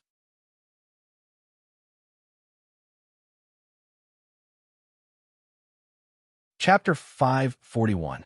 In an instant, there was the sound of cups, plates, knives, and forks colliding with each other, as well as the sound of men and women gasping one after another. Lu Jingli spat out a mouthful of wine and coughed violently. The medicinal oil in Zhuang Ku'er's hand fell to the ground and shattered into pieces. The Qiao's beautiful face turned pale. Xiao looked like she was completely scared out of her wits. Of course, there was another person at the scene who was even more shocked than Xiao, and that was Ning Shi herself. Fuck. What is the devil doing? Ning Shi's eyes were about to pop out of their sockets when Lu Tingxiao finally slowly left her lips. However, the hand that was around her waist did not loosen at all. He only raised his pair of incomparably frightening eyes and looked at Xiao, who was already scared out of her wits. His voice was low and gloomy as he said, "Any other questions?" Xiao, who had been asking Ning Shi why she did not choose her, was stunned for a second and then immediately shook her head violently. Brother Tang did not lie to her. He really did not have a girlfriend, but he had a boyfriend, and her boyfriend was Master Xiao. Oh my God. Lu Jingli rubbed his forehead. His face was tragic. He felt that this poor girl's head was about to fall off her neck. Sigh, silly child. She could have hooked up with anyone, but she had to snatch food from the tiger's mouth. Ning Shi tried to break free, but she could not. She was so anxious that she almost scratched him. Lu Tingxiao, are you crazy? Do you know what you're doing? Lu Tingxiao did not look remorseful at all. Instead, he looked as if it was a matter of course, and his tone was calm. Solving the problem. Ning, she wanted to die. Even if he wanted to help her out, she was a man now. Did he even realize this? Kissing in public was already sensational enough, and now it was two men. It did not matter if she had changed her appearance. No one knew her anyway, but he was different. Did he think that the previous rumors were not exaggerated enough? It was just a rumor before, but now he had confirmed it himself. This guy was too willful and reckless. Ning, she was annoyed. Let go. Lu Tingxiao didn't let go. Not only that, but when he saw the girl's beautiful eyes filled with concern and worry, he couldn't help but lean forward and kiss her again. Feeling the unexpected hot temperature on her lips again, Ning, she was dumbfounded. Fuck, what was going on? The great demon king was infected by a virus? Plop. Some unlucky guy lost his footing and fell into the swimming pool due to the shock. Looking at this scene, everyone who was frightened for the second time held their chests and coughed. Mama, it was too terrifying. Now that they knew such a shocking secret, would they all be silenced here in the end? However, although both of them were men, but for some reason, why did he feel that the two of them were so compatible? One of them was wild and hard to tame, while the other was domineering and strong. The scene of them hugging and kissing each other simply made people blush, their heartbeat and blood flow accelerate. Wake up! Wake up! Oh my God! How could they have such a strange idea?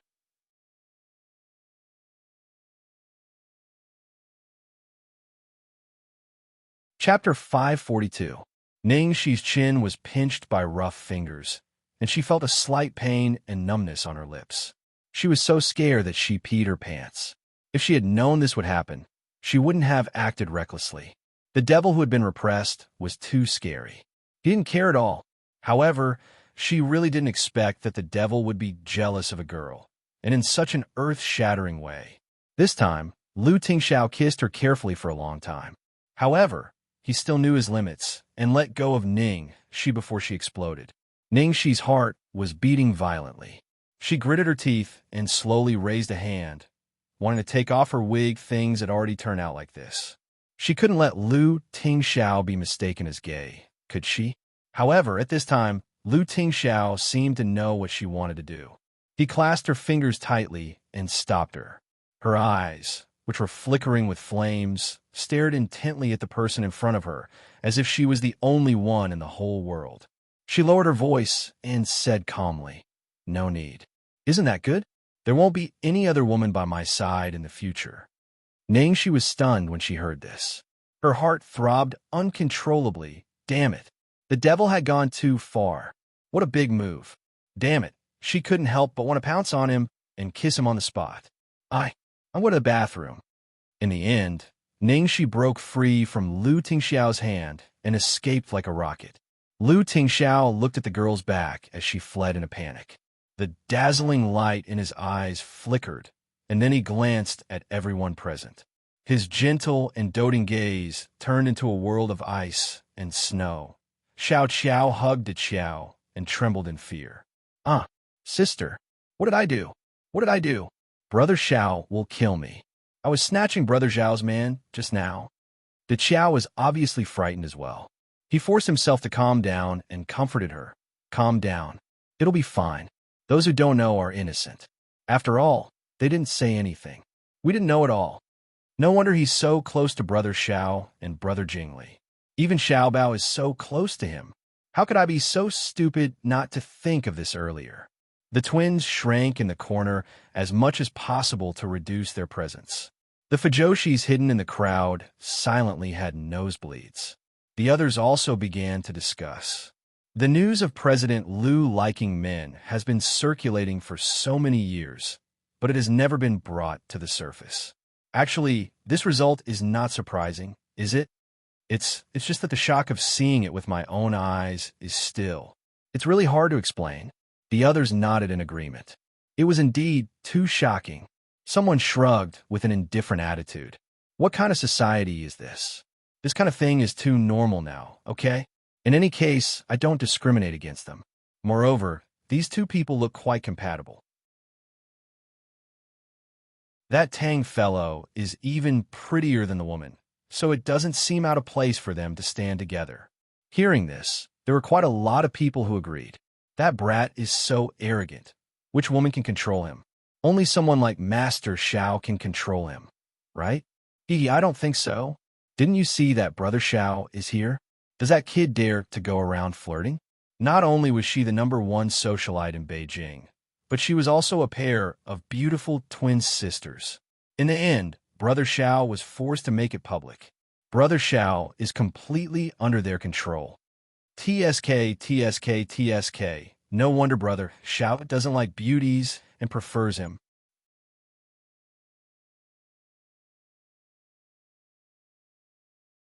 Chapter 543. Standing at the door of the washroom, Xianxia almost went straight into the ladies' room because she was feeling uneasy. Then she came to her senses and rushed in the opposite direction. After washing her face, she calmed down a little.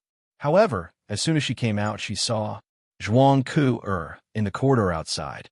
When she was playing with the Qiao and Xiao, the sisters had already gossiped a lot about Zhuang. Of course, they also talked about Zhuang and Lu Tingxiao. Therefore, she really didn't know how to face Zhuang at this moment. So she decided to stay calm. Sure enough, seeing that she didn't speak, Zhuang couldn't help but speak first. I know I'm not in a position to ask, but is it true you and Lu Tingxiao really in that kind of relationship? Xianxia raised her eyebrows. It seemed that Zhuang was here to blame her for stealing her sweetheart. Although the Zhuang family in the capital couldn't compare with the Lu family in the business world, the Zhuang family's background was something that even the Lu family couldn't belittle and needed. The reason why Lu Chongshan favored Zhuang as his daughter-in-law was that he wanted to use the Zhuang family to protect the Lu family and make the Lu family more powerful. Speaking of the Zhuang family, they had a very subtle relationship.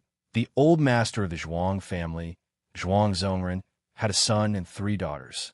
Ningxi's biological mother, Zhuang Lingyu, was Zhuang Zongren's youngest daughter.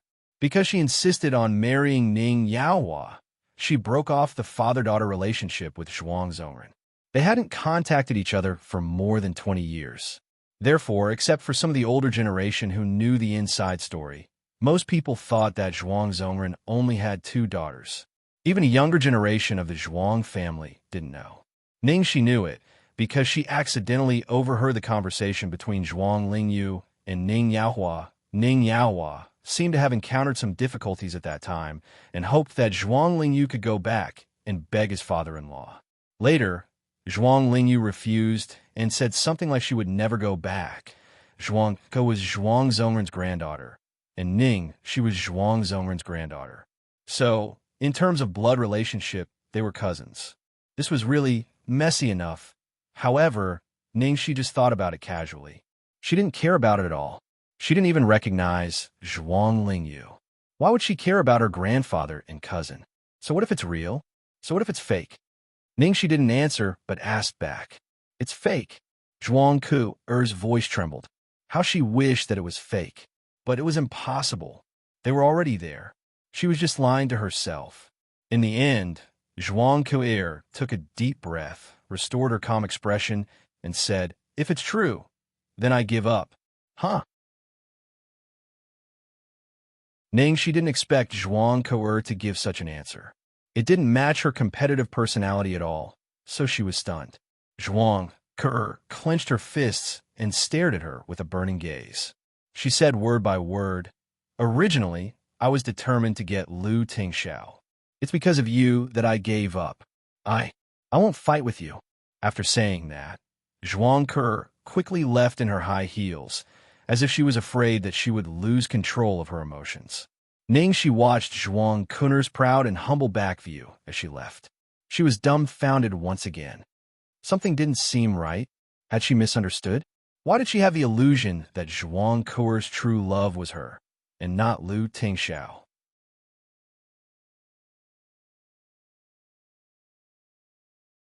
Chapter 544. Outside, the party was still going on, but obviously everyone was no longer thinking about eating, drinking, and having fun. Lu Jingli glanced at the women who were leaving one after another. They were all socialites who had come to get close to Lu Tingxiao, but now they all gave up. Brother, your move is really amazing. Not only did you get rid of all your rivals in love, but you also got rid of the women who coveted you. You won't have to worry about anything in the future. Lu Jingli looked at his brother with admiration. At this moment, Lu Jingli didn't realize that his brother had nothing to worry about, but he was going to be in big trouble soon. After Ningxi came out of the bathroom, she saw many people staring at her, and the first one who rushed over was Xiao Baozi. Xiao Baozi's face was obviously written, my baby is angry. I want a hug. I want a super big hug.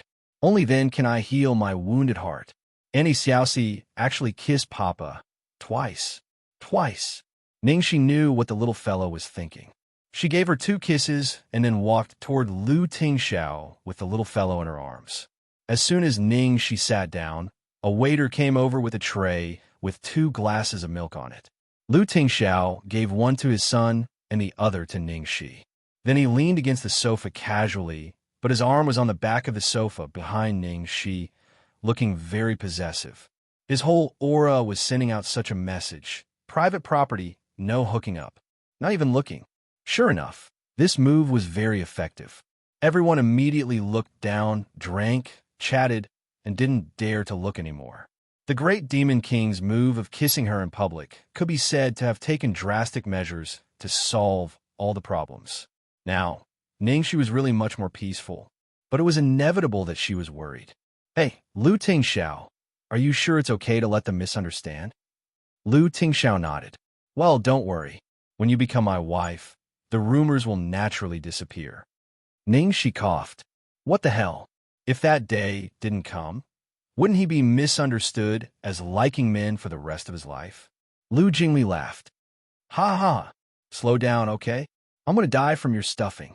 After a while, Xiao Baozi was a little sleepy. He usually went to bed at 9 or 10 at night and felt sleepier after drinking the milk.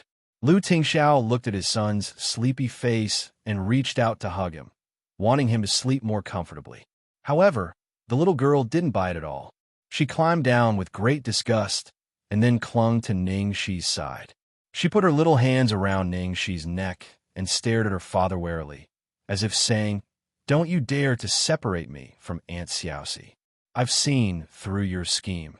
Since Lu Tingxiao kissed Ning Shi, the little fellow had been extremely vigilant, and even the father and son alliance began to waver. Lu Jingli, who was watching from the side, was gloating and almost burst out laughing. It was true that even a wise man would make a mistake. Even if his brother managed to settle everyone, he had forgotten about his own son. Ning Shi felt sorry for Xiaobao, so she picked him up and said goodbye to Lu Jingli. Second young master, enjoy yourselves. Xiaobao is sleepy, so I'll take him back to sleep. Xiaobaozi is growing, so he can't stay up late. Lu Jingli looked at Ning Shi, who looked like a good wife and a loving mother, and was speechless. He really couldn't associate her with the person who had just gone out of control.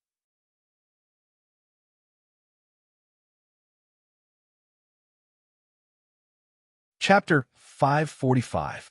His son was sleepy and his wife wanted to bring him home. Naturally, Lu Tingxiao could not stay any longer.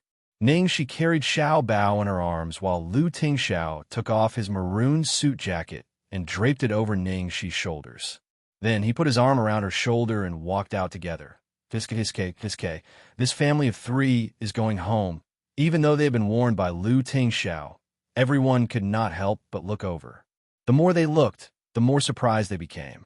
That Tang kid is such a playboy. He's so gentle when he's carrying Lu Tingxiao's son. The arrogance and sharpness between his brows are now like warm spring water. It's not aggressive at all. Instead, it softens everyone's heart. Oh no, stop looking. It'll be terrible if he's turned gay. This is a scary person who can even turn Lu Tingxiao gay. The men who were secretly watching tried their best to calm down. They were full of vigilance while the girls' hearts had completely fallen. Even though they knew that he liked men, they still liked him very, very much. What should they do? The way he carries the child is even more charming, so gentle. Xiao was lying in her sister's arms. She was so sad that she almost fainted. Sob. I'm so sad. The two men I like the most in my life, they're actually together. I actually fell out of love twice in one night. Did Xiao said, that doesn't seem to be a problem. He really did fall out of love twice. Xiao clutched her chest and lamented, handsome men are so scarce, and they're actually digesting it internally. Two of them are gone just like that. My heart hurts so much. Did Xiao could only comfort her. It's okay, there's still Brother Jingli. Xiao sniffled and said angrily, no. Lu Jingli's too much a playboy. He's not my type. I don't want him no matter how handsome he is. At that moment, Lu Jingli happened to pass by Xiao and almost fell when he heard that. Fuck, I'm a playboy? Fine, I'm a playboy. But is it as playboy as your brother Tang? Your brother Tang doesn't even let go of women after spending his money on men. You stupid girls. Lu Jingli sent the three of them to the door. They were already beaten black and blue, but he did not forget to help them. It's already so late. It's so troublesome to run around. Why don't you stay at my brother's place for the night? Sigh, he was simply too selfless. If there was an award for the best younger brother in the world, he would definitely win it. Ning Shi thought about it. She also felt that it would be a bit troublesome if she had to bring little Bun all the way back to the apartment with his father right next door. That's fine. I don't have any problems. Ning Shi said. After saying that, they walked towards the direction of the villa with Lu Tingxiao. When they were about to reach the main entrance, the sleepy little Bun in his arms looked at the familiar building in front of him. His expression changed, and he suddenly flipped out. The little fellow grabbed Ning Shi's clothes and shook his head, unwilling to go in. No. Don't leave, Aunt Xiaoxi. Clearly, little Bun thought that Ning Shi was going to send him home. Ning, she had to comfort him softly. Baby, I won't abandon you. Aunt Xiaoxi will also live with you. Let's go together tomorrow morning and go back to Aunt Xiaoxi's place. Okay? Little Bun was still in a daze from sleep. It was unknown if she had heard him or not. In any case, she kept shaking her head. She was so anxious that she was about to cry. She just didn't want to go in.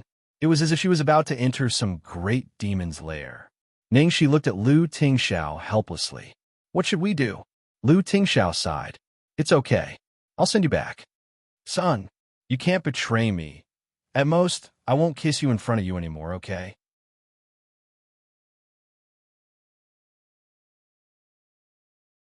Chapter 546.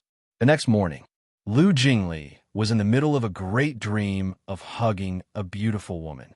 Suddenly, with a bang sound, his door was pushed open. Fuck! Who is it? What the fuck? He slept naked. Were they going to rape him? Lu Jingli's first reaction was to cover himself with the blanket. Then, he saw a scene that was worse than a nightmare. His biological parents were standing in front of his bed.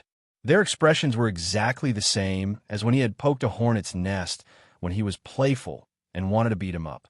Lu Jingli was shocked and immediately sobered up. Dad, Mom, it's so early in the morning. What are you two doing here? Brat, I'll beat you to death. Yin Rui hit him without hesitation. Lu Chongshan also whipped him with his walking stick. Lu Jingli hugged the blanket and rolled in a circle, dodging his parents' combined blows. Fuck, Dad, Mom, don't be like this. Why did you hit me without saying anything? Ow, ow, don't hit my face. Am I your biological son or not? Don't pull my blanket. I'm not wearing any clothes. At least wait for me to put on some clothes first. I'll give you 2 minutes. Hurry up and come out. Yin Rui closed the door and angrily followed Lu Chongshan out to the living room to wait. Lu Jingli quickly put on his clothes and rolled his eyes. He immediately ran to the windowsill and opened the window. Only an idiot would go out obediently. The two of them had actually come to find trouble with him so early in the morning. This time, it boded ill rather than well. In the end, the older, the wiser. Lu Chongshan already knew that he would do this. Brat, I knew you were going to run. Come here. In the end, Lu Jingli still fell into their clutches. Lu Jingli sat on the sofa and scratched his head. He said with a bitter expression, Dad, Mom, what's going on? You actually dare to ask. What happened last night? Tell me yourself.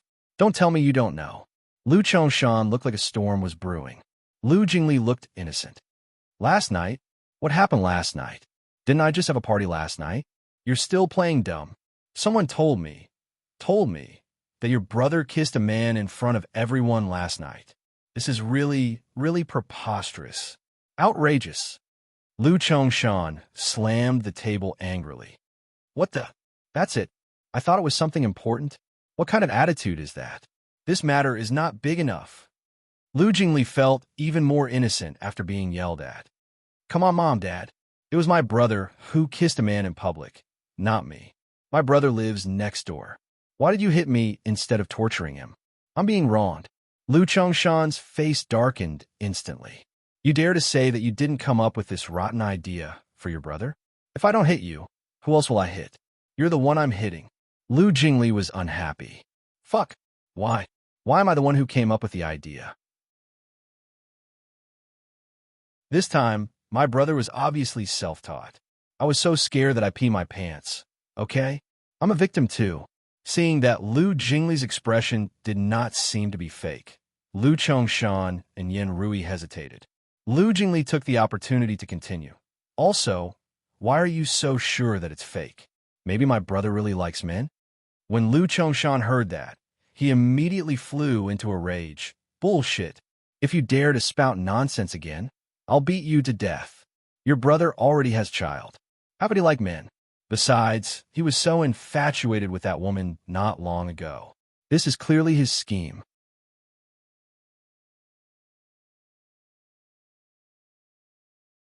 Chapter 547. Hearing this, Lu Jingli calmed down. He raised his eyebrows and said, You can't say for sure. Anyway, I didn't come up with this idea, so I don't know anything. You guys know that my brother's sexual orientation wasn't certain in the past. 5 years ago, I dug a hole for him, and he almost cut off all ties with us. This time, he finally met Ningxi, and she's a woman, but you guys tried to stop him and force him to marry someone he doesn't like. The road of love is so bumpy. It's entirely possible for my brother to fall in love with another man because of some psychological trauma in the end. Okay? Lu Jingli's words really frightened Lu Chongshan and Yin Rui. This was what they were most worried about, So even though they guessed that this was their son's scheme, they still came over anxiously to ask about it. Lu Chongshan's expression was extremely ugly. In the end, he looked at Lu Jingli and said, "Help me tell your brother that he can marry that woman if he wants." Lu Jingli's eyes lit up when he heard this, but he quickly calmed down. His father must have something else to say. Sure enough, Lu Chongshan continued, "As long as he agrees to a few conditions." What conditions? Firstly, and most importantly, let that woman retire from the entertainment industry. Secondly, hide her identity and will help her change to a suitable identity. Thirdly, before marrying into our family, hand her over to me and your mother to teach her some etiquette. Hearing this, Lu Jingli picked his ears and interrupted him. "Dad, don't go through so much trouble. Let me ask my brother. I'll answer you on behalf of my brother." "What are you trying to say?" Lu Chongshan asked in a low voice. "I want to say, Dad, you're too insincere. Why don't you just break up the lovebirds?" Lu Chongshan's expression changed instantly. "What do you mean?" He had thought about it for an entire night before coming up with this idea. He would never accept that woman, but she had compromised for him in the end. He had even put in so much effort to give her the right to marry into the Lu family. Wasn't that enough sincerity? Lu Jingli sighed and said, "Dad, let me put it this way. My brother likes a wolf, but you have to bring this wolf from the prairie to the zoo, put it in a cage, paint it with a layer of white paint, pull out its claws and teeth, and put on an iron collar. Then give it to my brother and tell him, 'Here, this is your favorite wolf cub. Take it.' What do you think my brother will think? You're not doing this for my brother's good.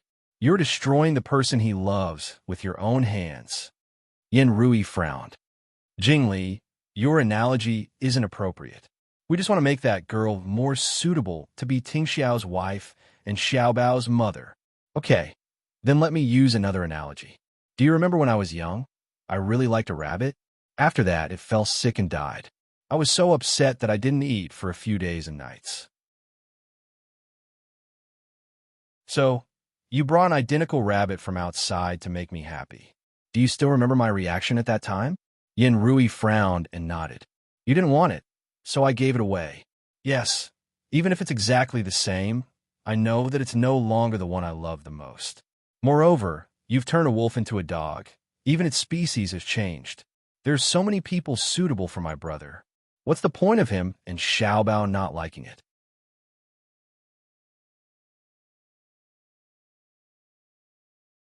Chapter 548. After arriving at the company in the afternoon, Lu Jingli reported to his brother that he had been besieged by his parents in the morning. Of course, he emphasized on how he had changed the situation. "Although I talked with them for a long time, it's a very good sign. Mom and Dad didn't agree at all before, but this time at least they relented. Bro, I think this plan of yours can actually be followed up. If you do it a few more times, they might really agree to everything," Lu Jingli said with an expression of, "I'm really too smart." Lu Tingxiao glanced at his gleeful younger brother. He really couldn't bear to remind him that if his parents lost all hope in him, he wouldn't be the only son in the Lu family. When that time came, the one forced to get married would definitely be Lu Jingli, the second son. While the brothers were talking, there was a knock on the office door. It was Xiaobao, followed by Gong Xianxia instead of Ningxi. Lu Tingxiao frowned slightly. "Where is Ningxi?" Gong Xianxia didn't know what was going on. Every time he faced this man, he always felt nervous and answered nervously, "President Lu." Sister, she suddenly remembered that she had something urgent to do, so she didn't come up. She said that she would pick up Xiaobao in about 2 hours and asked me to inform you. Urgent? Lu Tingxiao casually glanced at the time on the calendar and immediately understood that today was Ning Shi's grandfather's birthday. She must have gone to the Ning family. Thinking of this, Lu Tingxiao's face slightly froze. He was a little worried about her going to the Ning family alone. However, since it was such a short time of 2 hours, she probably didn't intend to attend the birthday party. At most, she would say hello to the old master and come back. There shouldn't be any problem. At this time, Lu Jingli suddenly became energetic and looked Gong Xianxia up and down. Hey, I haven't seen you for a few days. What happened? Who are you? Why do you seem to be familiar with Cici?" Gong Xianxia guessed that the person in front of him should be the boss of Xianxia Entertainment and Ning Shi's immediate boss, Lu Jingli. He answered his question very politely and carefully. "Hello, I am." After Lu Jingli heard this, he went straight to his brother's side and said in a low voice, "Damn, brother, you're too careless. You put such a little fresh meat beside sister-in-law, and you didn't even guard against her. Aren't you afraid that she'll eat him when she's hungry one day?" Lu Tingxiao glanced at the flustered Lu Jingli and replied, "I have Xiaobao." Lu Jingli. Ha! His brother was really amazing. No wonder he could have brought Xiaobao back to the villa and let Ningxi go to the villa whenever she wanted to see him. This way, they could have had a lot of opportunities to get along with each other. In the end, he actually sent his son to live with Ningxi. This was clearly a top spy and a high-level love rival by Ningxi's side. Xiaobao and Ning, she must be very grateful to him for using his own son so thoroughly. Ning family courtyard. Today was the 70th birthday of Ning Ziyuan, the head of the Ning family. There was an endless stream of guests in front of the head's mansion. Because it was the 70th birthday, and Ning's International had been developing very well under the leadership of his eldest son, Ning Yaohua, in the past 2 years, and they were about to become in-laws with the most powerful Su family in the capital by marriage. There were many guests this time. The servants and attendants were all so busy that their feet didn't even touch the ground. However, each and every one of them was beaming with joy. Their master's family had power and influence, so they also had a long face.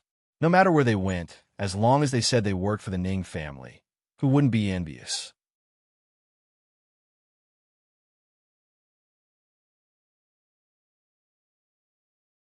Chapter 549.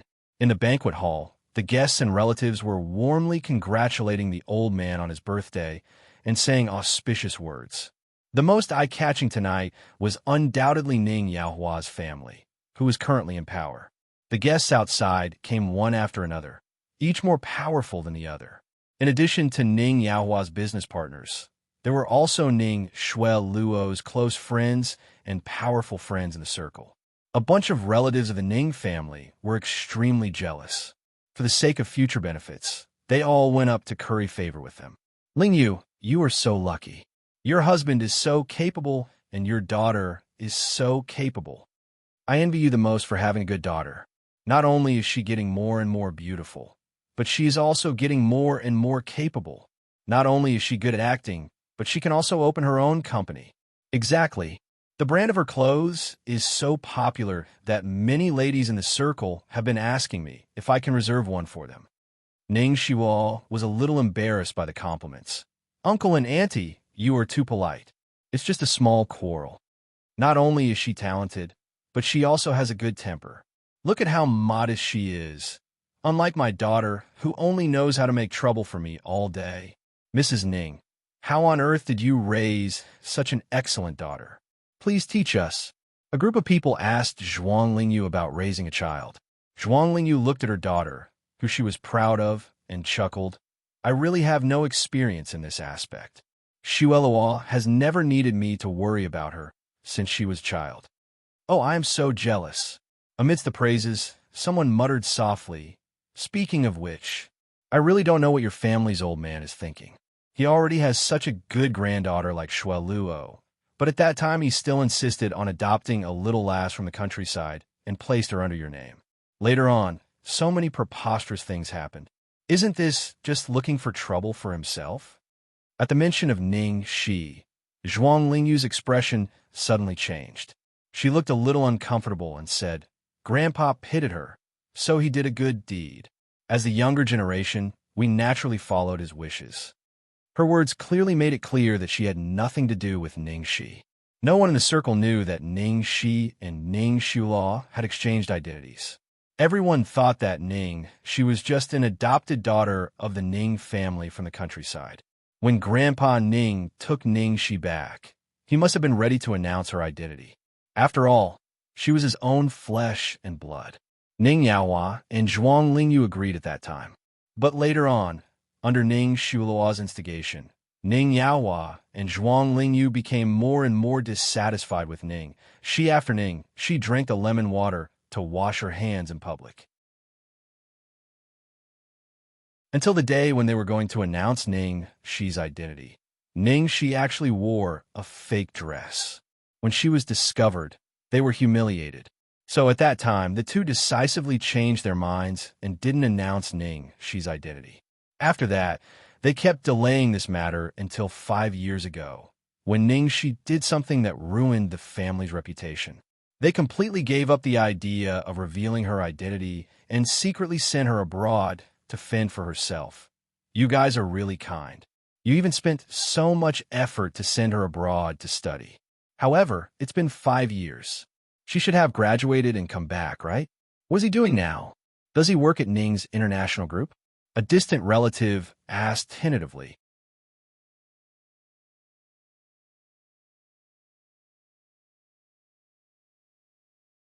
Chapter 550. Ning Yaohua had 2 daughters. One was a real one, and the other was a fake one.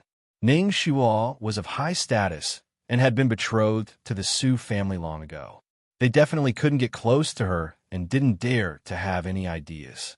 Although she was of low birth, she was an adopted daughter after all. If they could get married to her, they could at least get some benefits. After being reminded by the relative, many people began to ask about X's current situation. I don't think so. I heard she was playing a small role in the crew. What? Playing a small role? Why didn't she go to work? Why did she do that? Maybe she saw Xue become a big star and wanted to try it herself. She's overestimating herself. Does she think that anyone can become a star? Lingyu, aren't you going to do something about it? Hearing these discussions, Zhuang Lingyu's originally radiant face immediately darkened. Ning Xiaohua saw this and held Zhuang Lingyu's hand. She said considerately, Mom and Dad wanted Sister to work in the company for a long time and arranged a position for her. But Sister didn't want to. Uncle and Auntie, you know that she's not her biological daughter after all. Mom and Dad can't be too harsh on her and can only respect her own wishes. When the people heard this, they immediately nodded to show their understanding. Sai, how can you blame Lingyu? Lingyu gave her good food and clothes and sent her abroad to give her the best education. It's enough, okay? Dragons give birth to dragons, and phoenixes give birth to phoenixes. She came from the countryside and is so short-sighted. She can't be taught. How can she be compared to Xue Luo? That's right. Lingyu and Yaohua have done their best. Hearing these words, Zhuang Lingyu secretly heaved a sigh of relief. Anyway, no one knew that the unbearable and embarrassing existence was her biological daughter. Her daughter, her pride, was only Xue Luo, with the excuse of being an adoptive mother. No matter how embarrassing Xi was in the future, it had nothing to do with her. Outside the Ning family's gate, after Xi arrived, she took a look from afar. If she wanted to enter from the gate, she needed an invitation card. She didn't inform anyone, let alone an invitation card. So, she thought for a while and finally made a call to her cousin Ning Tianxin. Sister Exant, the voice on the other end of the phone, was a little excited. Cece, where are you? I was just about to call you. Today is Grandpa's birthday. Are you coming back? Well, I'm already at the door. Can you come out and help me bring the gift to Grandpa? She asked. You've arrived? Even if you don't want to see anyone else, since you're already here, you should at least see your grandfather, right? Grandpa was talking to me about you last night. He asked me when you would come back. I even comforted him that you would definitely come back today, but Ning Tianxin didn't have the heart to continue. Hearing Ning Tianxin's words, she was in a dilemma. In the end, Ning Tianxin sighed and said, how about this? You come to the back door, and I'll find a chance to take Grandpa there. You can wish him a happy birthday and give him the present in person. That's for the best. Thank you, Sister Xian. She was extremely grateful. She breathed a sigh of relief and walked toward the back door with the jade Buddha bracelet she bought for her grandfather last time. When she saw the white-haired old man being supported by Ning Tianxin, her eyes turned red.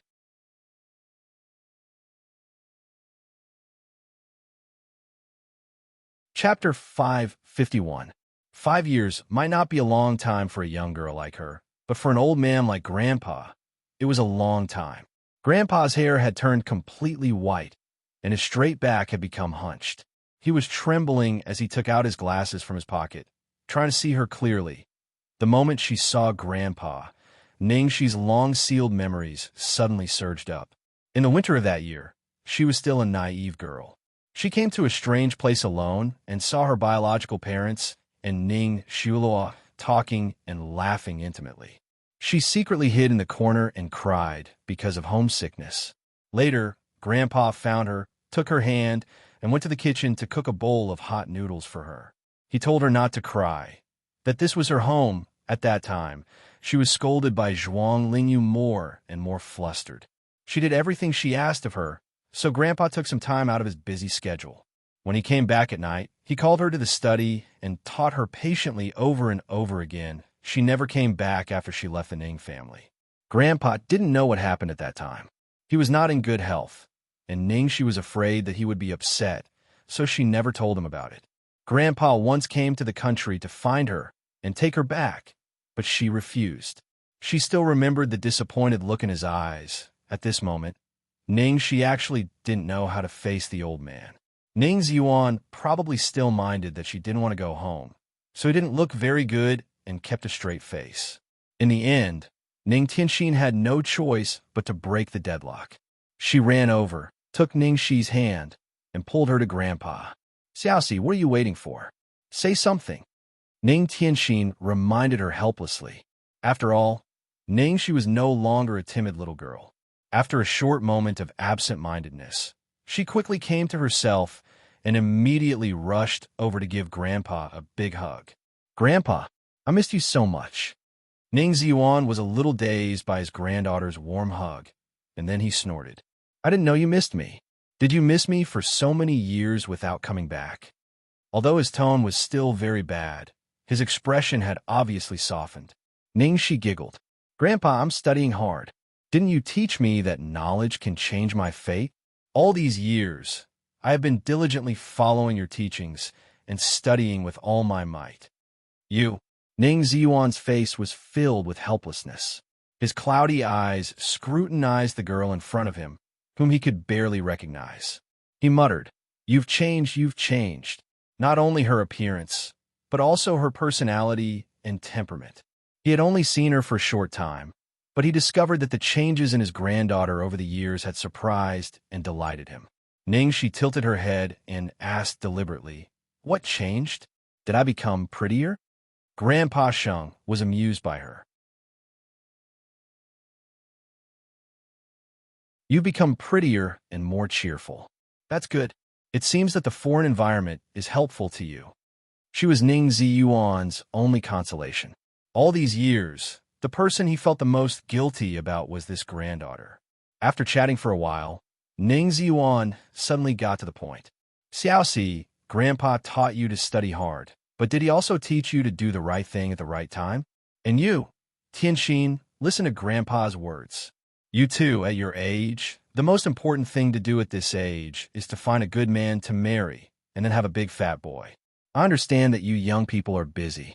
If you don't have time to take care of your children, Grandpa can take care of them for you, so you don't have to worry about them."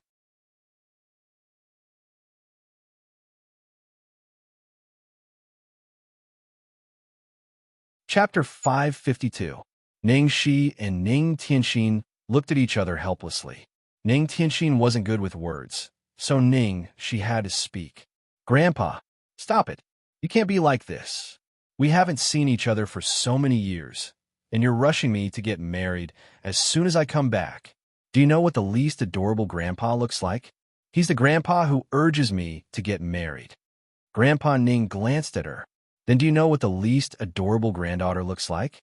You're like this. You're always out, and you don't even let me have a grandson.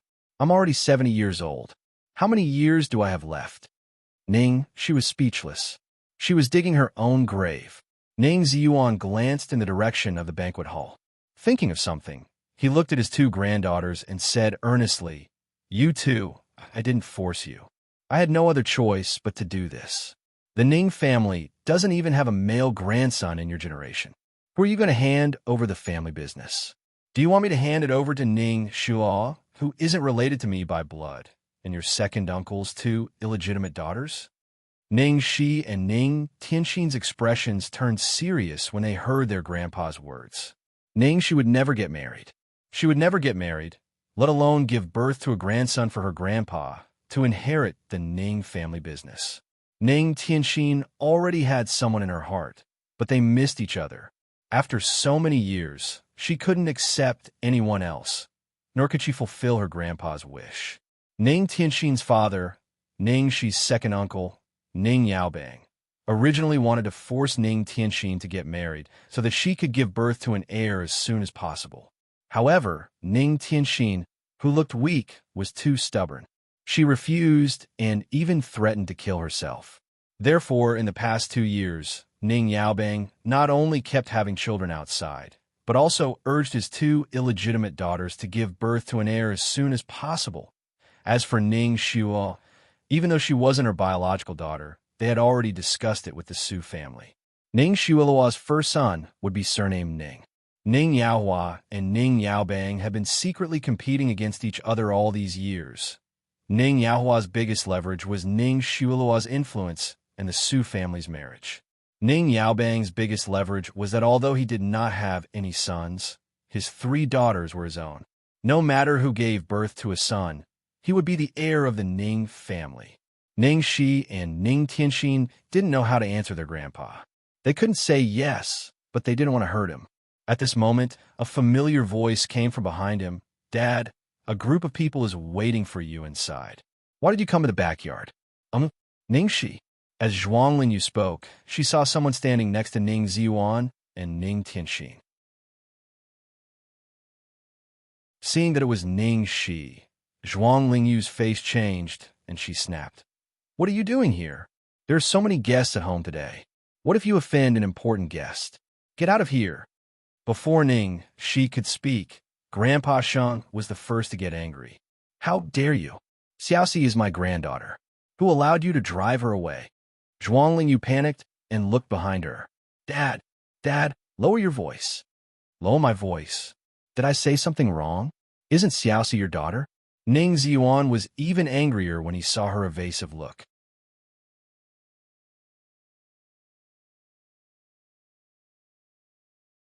Chapter 553. Being scolded, Zhuang Lingyu secretly glared at Ning Shi and then explained to Ning Ziyuan in a soft voice, "Dad, I didn't mean that. You know, no one knows that Cici is mine. I told you early in the morning to announce Cici's identity as soon as possible. Cici was studying abroad before, but now she's back. Since everyone is here today, you tell everyone that Cici is a member of the Ning family." Zhuang Lingyu looked horrified. "What? Dad, I can't do that. I won't agree." She looked as if Ning Shi was some extremely terrible and disgusting poisonous snake or beast. In the past, when Ning Shi had just returned to China, she would have been heartbroken to see her biological mother like this. But fortunately, her last hope for them had long disappeared. Ning Tianxin didn't know Ning Shi's psychological changes over the years and held her hand with distress. Feeling the delicate and soft touch in her palm, Ning Shi's heart warmed, and she smiled at Ning Tianxin. That smile was as gentle and bright as the sun, breathtakingly beautiful. This reaction was completely unexpected to Ning Tianxin, and she froze for a moment. Ning Ziyuan and Zhuang Lingyu didn't talk for long, and several people came up behind them. They were Ning Yaohua, Ning Xiuo, Ning Yaobang, and his 2 illegitimate daughters. Except for Ning Yaobang's wife, who had a tense relationship with him recently, all the members of the Ning family were here. "What's wrong? Why are you quarreling?" Ning Yaohua asked with a frown. As soon as he saw Ning Shi, his face immediately darkened. "Why are you here?" He was wondering why his wife quarreled with his father. Sure enough, every time this girl appeared, something bad would happen. Seeing her husband, Zhuang Lingyu immediately went up to him nervously and said hurriedly, "Yaohua, please stop them. Dad is going to announce Cici's identity today." Ning Yaohua was shocked. "How can you do that? Dad, are you muddle-headed? Damn it, did this girl say something to you?" Ning Yaohua's eyes shot at Ning Shi like a sharp arrow. Ning Ziyuan hit his crutch hard. "Don't slander Xiaoxi. This is my idea. Tell me what's wrong with it." That's right. Why not? Isn't Ningxi your son? Behind him, Ning Yaobang said leisurely. His sarcastic tone angered Ning Yaohua. Shut up. This is none of your business. Ning Yaohua's arrogant attitude irritated Ning Yaobang. He immediately said with a gloomy face, Big brother, I don't like what you said. I'm also a member of the Ning family. How can I have nothing to do with it? Damn it. It's just managing a company. What's so great about it? It's not like I'm getting shares. How dare he shout at him in front of so many people? However, who asked him to have a good daughter? Not only did he pull in so many resources for him, he even found himself a good son-in-law. Was it really as Master Long said, that Ning Xiuo was Ning Yaohua's lucky star? Damn it, Ning Yaohua was so lucky that he took the wrong daughter and brought back a gold ingot. Fortunately, his biological daughter was a good-for-nothing. He couldn't wait for Ning Shi to come back and make Ning Yaohua a mess. 5 years ago, he really saw a lot of good things. Thinking about it made him excited.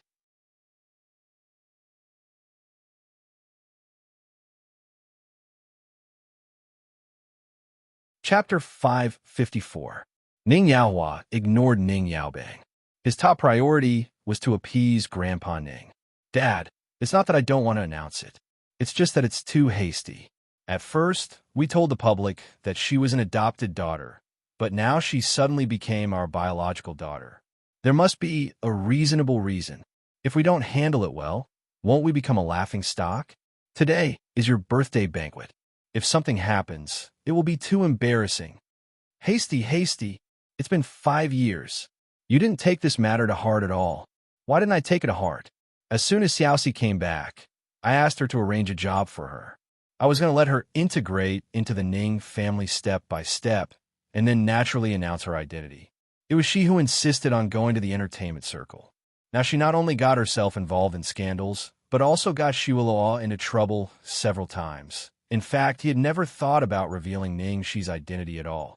The terrible scandal that Ning Shi had sex with 2 male prostitutes and gave birth to a stillborn baby was like a time bomb hanging over his head all the time. If one day this matter was exposed, he could never let others know that Ning Shi was his biological daughter. Ning Ziyuan didn't believe his son so easily this time. Find a job? Tell me, what kind of job did you arrange for Xiaoxia? New. Singapore branch. You bastard, Xiaoxia has just come back, and you want to send her so far away again. What do you want Xiaoxia to do in that lousy company of more than 20 people? I'm letting her gain experience, aren't I? I can't just directly put her in the head office.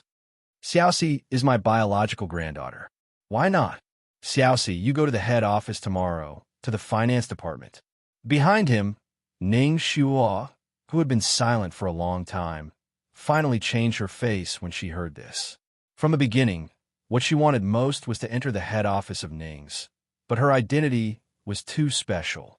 If she entered the head office, it would be too easy to arouse suspicion, so she did the opposite. Even if Ning Yaohua and Zhuang Lingyu took the initiative to propose, she always declined, saying that she did not covet anything of the Ning family. In the end, Ning Yaohua and Zhuang Lingyu loved her even more, and even the old man had nothing to say to her. As for Ning Yaobang's 2 illegitimate daughters, Grandpa Su was annoyed. They were not a threat at all.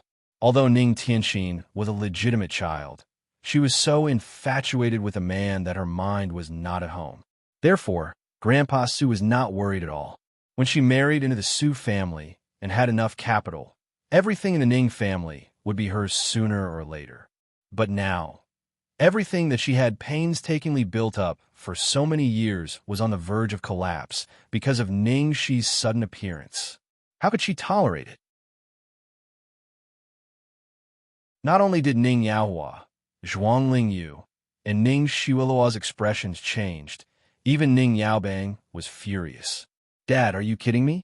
She graduated from a diploma mill and had no work experience at all. How could they let her enter the finance department? If she wants to enter, it should be Tianxin, or Xiaoru, and Xiao AI can also do it. Second brother, don't be afraid that the wind will cut your tongue. It's true that Tianxin graduated from university in the capital, but she majored in art, which has nothing to do with the finance department. What else can your two illegitimate daughters do except dress up? Are you trying to make trouble in the company by putting her in the finance department? Dad said last time that when Xianxia got married, he would let her enter the finance department.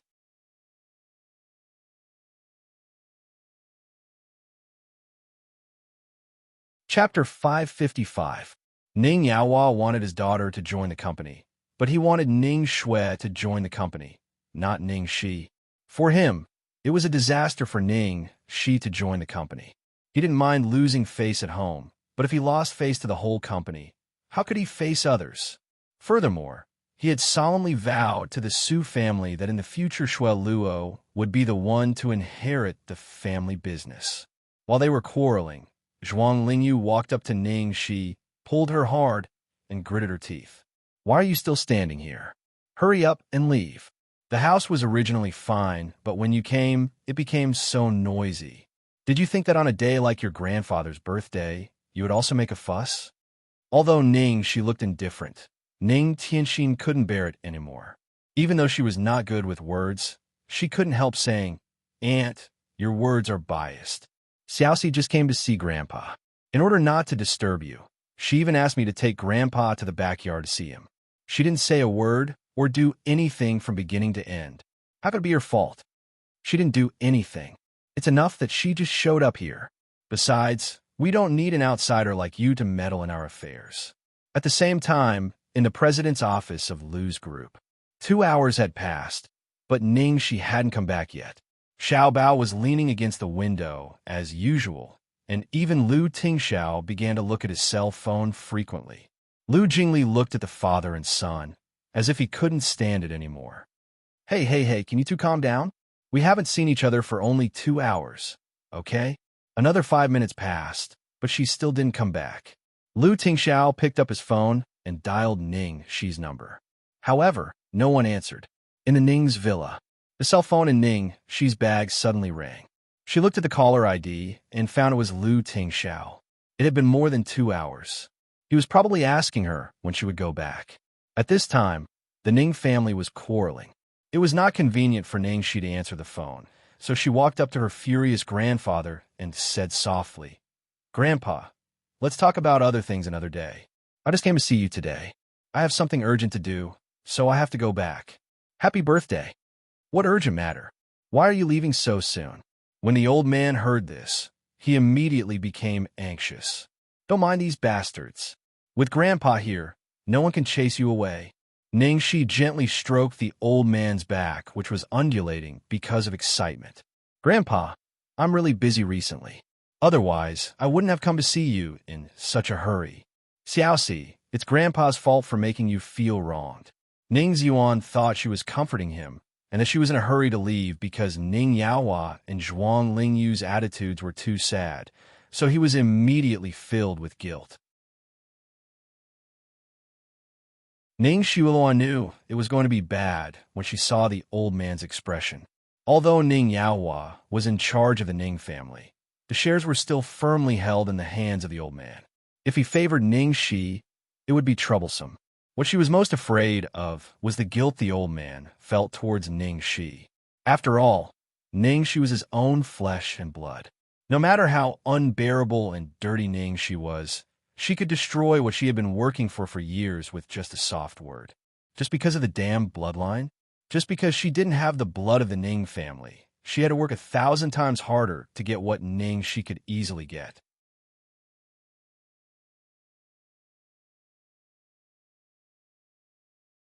Chapter 556. If Ning Shi got the inheritance, what would happen to her?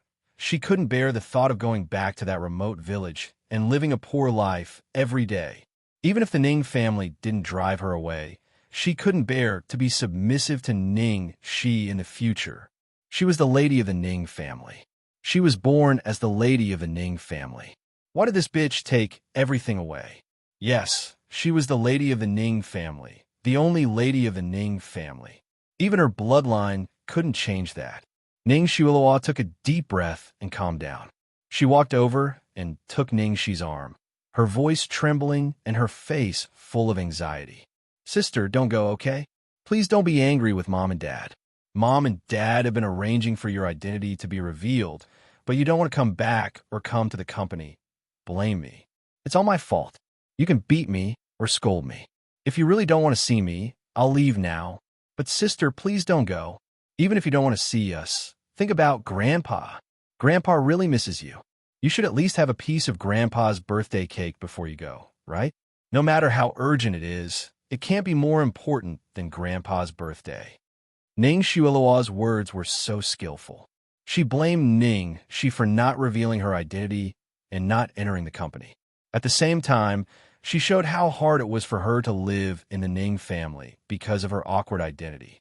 Most importantly, she showed her filial piety to Grandpa. Zhuang Lingyu was distressed. Shuilua, what are you talking about? Where are you going? It's not you who should go.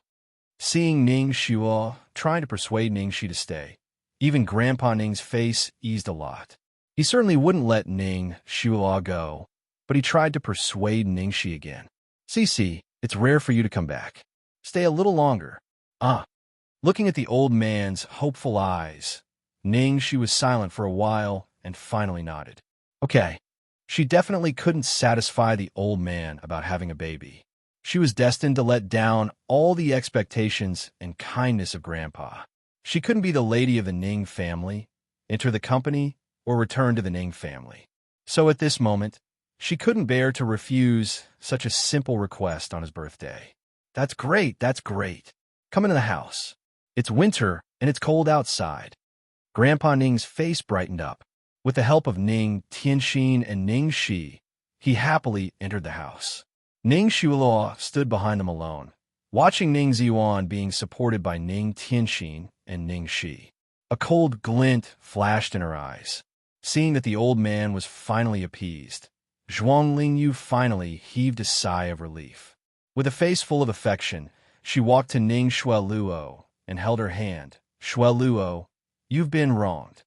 No matter what happened in the family, she was always so sensible and could always consider the big picture. Ning Yaohua also looked distressed. He sighed and said, Shuiluo, don't take what he said to heart. Grandpa hasn't seen Xiaoxi for a long time, so he was a little excited and said those words casually. Now, Dad has the final say in the company. Don't worry. Thank you, Mom, Dad. I understand. After comforting her grandpa, Ning Shi took the time to reply to Lu Tingxiao, who had just called her. I'm going to stay with my grandpa for a while, so I may come back late. Take Xiaobao home first. I'll pick him up at the Platinum Palace later.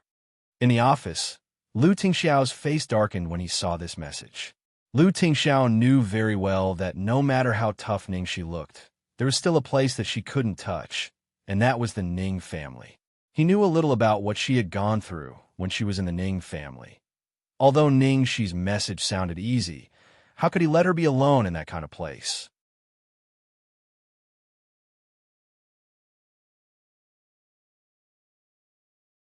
Chapter 557. When Ning Shi followed Grandpa Ning into the banquet hall, there was a lot of discussion in the hall. Who was the girl on the left of Grandpa Ning? Why did she come dressed like this? I heard Grandpa Ning call her Xiaoxi. Is she the adopted daughter from the countryside? Ning Shi? Oh, it's her. It's been 5 years. Why is she still like this?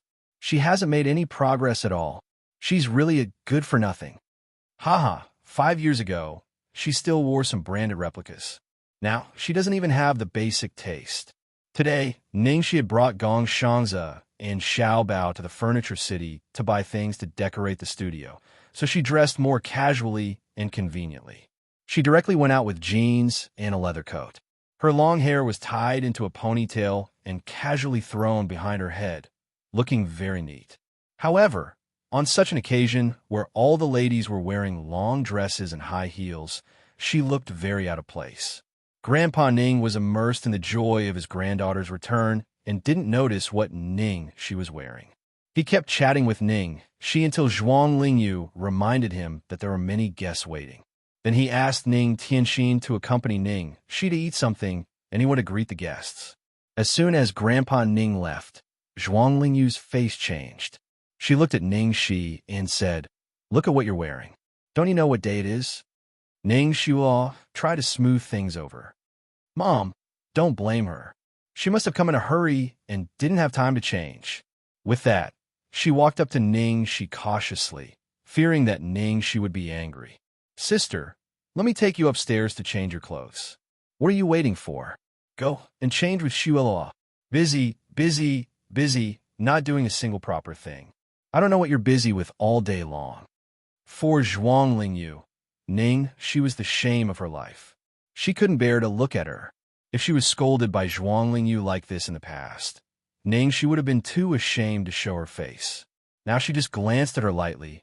Oh, I won't embarrass you whether I change it or not. Isn't Mrs. Ning being too nosy? Then she took Ning Tianxin's arm and walked to the dessert area. Yu, Zhuang Yu was furious. Shua, look at her. Does she still care about me? No rules at all. Ning Shua was gloating in her heart, but she kept comforting Zhuang Yu and putting in a good word for Ningxi. However, the more she spoke for Ningxi, the more Zhuang Yu hated her. On the other side, she held Ning Tianxin's arm and found a place to sit down. Then she poured herself a glass of wine. She didn't feel like she had intruded into a place she shouldn't have. Instead, it was as if this was her backyard, and everything in front of her was just a funny show. Ning Tianxin looked at the lazy and casual girl in front of her and finally couldn't help but be amazed. Xiaoxi, I haven't seen you for so many years. You've really changed a lot. Ningxi raised an eyebrow. Really?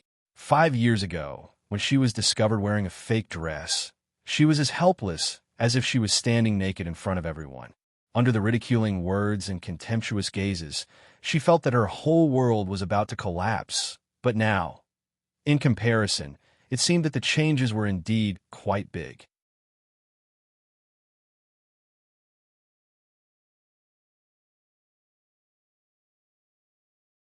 Chapter 558. In fact, before she came here, she was a little nervous and repulsed at the thought of meeting so many people who used to be in the Ning family circle. After all, the shadow of the past was so deep that it still appeared in her nightmares. However, when she really appeared here, when she was faced with the mockery of those people, including her biological parents, and Ning Shilua's usual hypocrisy, she did not feel the anxiety that she expected. She did not even feel angry or resentful. It turned out that time could really change a person. Before she realized it, she had already calmly faced the things that she once cared about the most. Yes, you're not only beautiful, but also confident. Your eyes are very charming. How should I put it? There's an indescribable power in them. It even gives me the feeling of a phoenix rising from the ashes. Ning Tianxin said excitedly, and then she felt sorry for her. A person couldn't change for no reason. She didn't know what she had been through to become like this. 5 years ago, Ning Tianxin suddenly went abroad. She always felt it was strange, but she didn't want to ask. She chuckled and held her chin. Cousin, you're so artistic when you compliment me. I'm serious, Ning Tianxin said. She took a sip of wine and sighed. Alas, love leads to worry and love leads to fear. If you leave your lover, you won't have any worries or fears. Maybe it's because you don't care anymore, so you naturally become like this. You can be strong without desire. Hearing this, Ning Tianxin's face turned pale. Xiaoxi, don't be so stupid. Why do I feel like you're saying that everything is void? Ahem. She didn't expect that she would scare Ning Tianxin. She hurriedly comforted her. Sister X, I'm just joking. Don't be nervous. Sweat.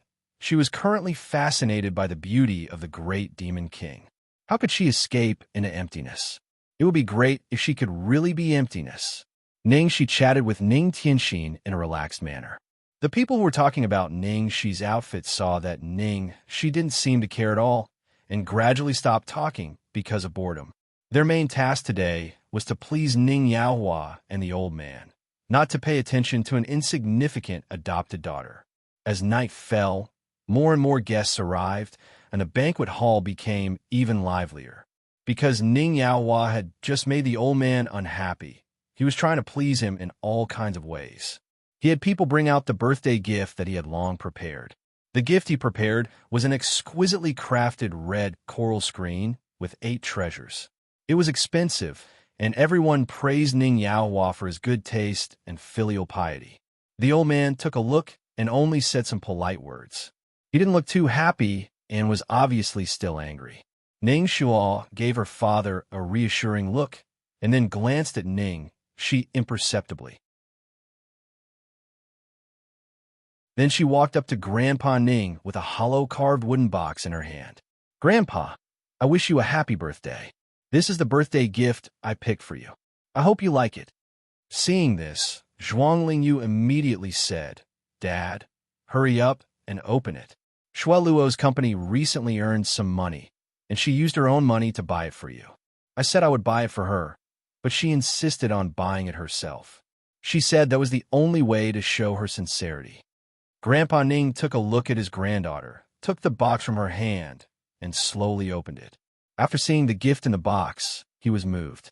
Inside the box was a jade bead bracelet.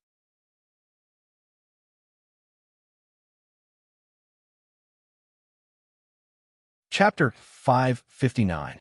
Ning Yaohua's gift was a waste of money, but Ning Shuiluo's gift showed that she had put a lot of thought into it. She knew that he loved jade and that he loved Buddha, so she chose a bracelet made of jade beads for him. Ning Shuo stood quietly in front of him while Ning Ziyuan looked at the bracelet carefully. Grandpa Ning's heart softened when he saw the uneasiness in her eyes. He had doted on Ning Shuiluo since she was a child. Even when he found out that she wasn't his biological daughter, he had never mistreated her and treated her like his own granddaughter. He just couldn't stand the way his eldest son and daughter-in-law treated Ning Shi. Ning Ziyuan sighed deeply and softened his tone. "Good girl, you're so considerate. I like this gift very much." Ning Shuiluo looked relieved. Her eyes even turned red because of her grandpa's praise. She said excitedly, "Grandpa, I'm glad you like it." Grandpa Ning felt sad when he saw the girl's true feelings. He couldn't bear to drag her down because of his son and daughter-in-law, so he said a few words of concern and encouragement. "Career is important, but you have to take care of your health, especially a girl like you. Don't work too hard." Ning Shuo nodded heavily and looked touched. "I know, Grandpa." Seeing that their father's face had completely softened, Zhuang Lingyu and Ning Yaohua looked at each other and saw that Ning Shuiluo's expression was full of pride. The relatives and guests also began to flatter Ning Shuo. "Wow, the quality of this bracelet is really good. It must be at least 2 or 3 million yuan, right? That's nothing. Shuiluo's clothing brand, History, has made at least 10 million yuan this quarter. Plus, she's a superstar. Grandpa Ning, you're so lucky. Your children and grandchildren are so good and so filial." In the corner, Ning Shi, who was chatting with Ning Tianxin, frowned when she saw Ning Shuiluo's gift for her grandpa. What a coincidence! Ning Shuiluo's gift was the same as hers, a bracelet made of jade beads. While she was wondering, she suddenly saw Ning Shuiluo secretly looking at her. Ning Shuiluo's eyes fell on the gift on the table. She clearly knew what she was going to give Grandpa, so she deliberately chose the same one. Obviously, Ning Shuiluo's bracelet was at least 10 times more expensive than hers. She wanted to make a fool of herself in front of everyone. As expected, Ning Shuo secretly revealed a strange smile. She then obediently looked at the old man and said, "Grandpa, I heard that my sister also prepared a gift for you." Ning Shuiluo had an innocent expression on her face when she said that. It was as if she said it to make her grandfather happy. Now Ning Shi's identity had not been disclosed. She was just an adopted daughter. Even if she made a fool of herself, it had nothing to do with Ning Yaohua and Zhuang Lingyu. Not only that, but could also make Grandpa hate her. It was the best of both worlds. Ning Shuo and she, of Grandpa of her, he looked at her happily. She Ning of she, and of she. Ning Tianxin looked at Ning Shuo and then at Ning Shi. She sensed that something was wrong. Xiaoxi, although she didn't know what Ning Shuo wanted to do, she knew very well that Ning Shuo wouldn't deliberately set Ning Shi up with her grandfather, nor would she suddenly give Ning Shi a chance to show her face on such an occasion.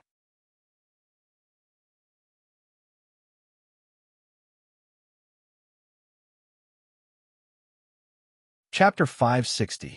Check your present. I suspect that Ning Shuo has done something to it. Ning Tianxin warned. There must be something fishy going on. Ning, she chuckled and went close to Ning Tianxin. Cousin, you're so smart. There's definitely something wrong with the present, but I've always kept it with me. It wasn't tampered with. Then, Ning Tianxin was even more suspicious. I don't know how Ning Shuo found out what I gave grandfather.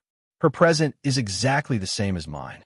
Oh, of course, it must be much more expensive than mine. Ning Tianxin suddenly understood. Then what should we do?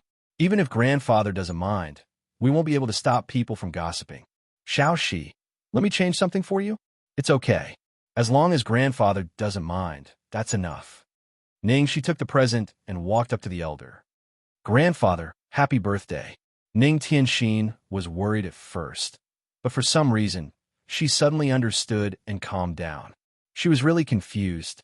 Firstly, Ning, she did not want to be the daughter of the Ning family. Secondly, she did not want the Ning family's inheritance. No matter what people said, it would not affect her. What she needed to care about was her grandfather's attitude.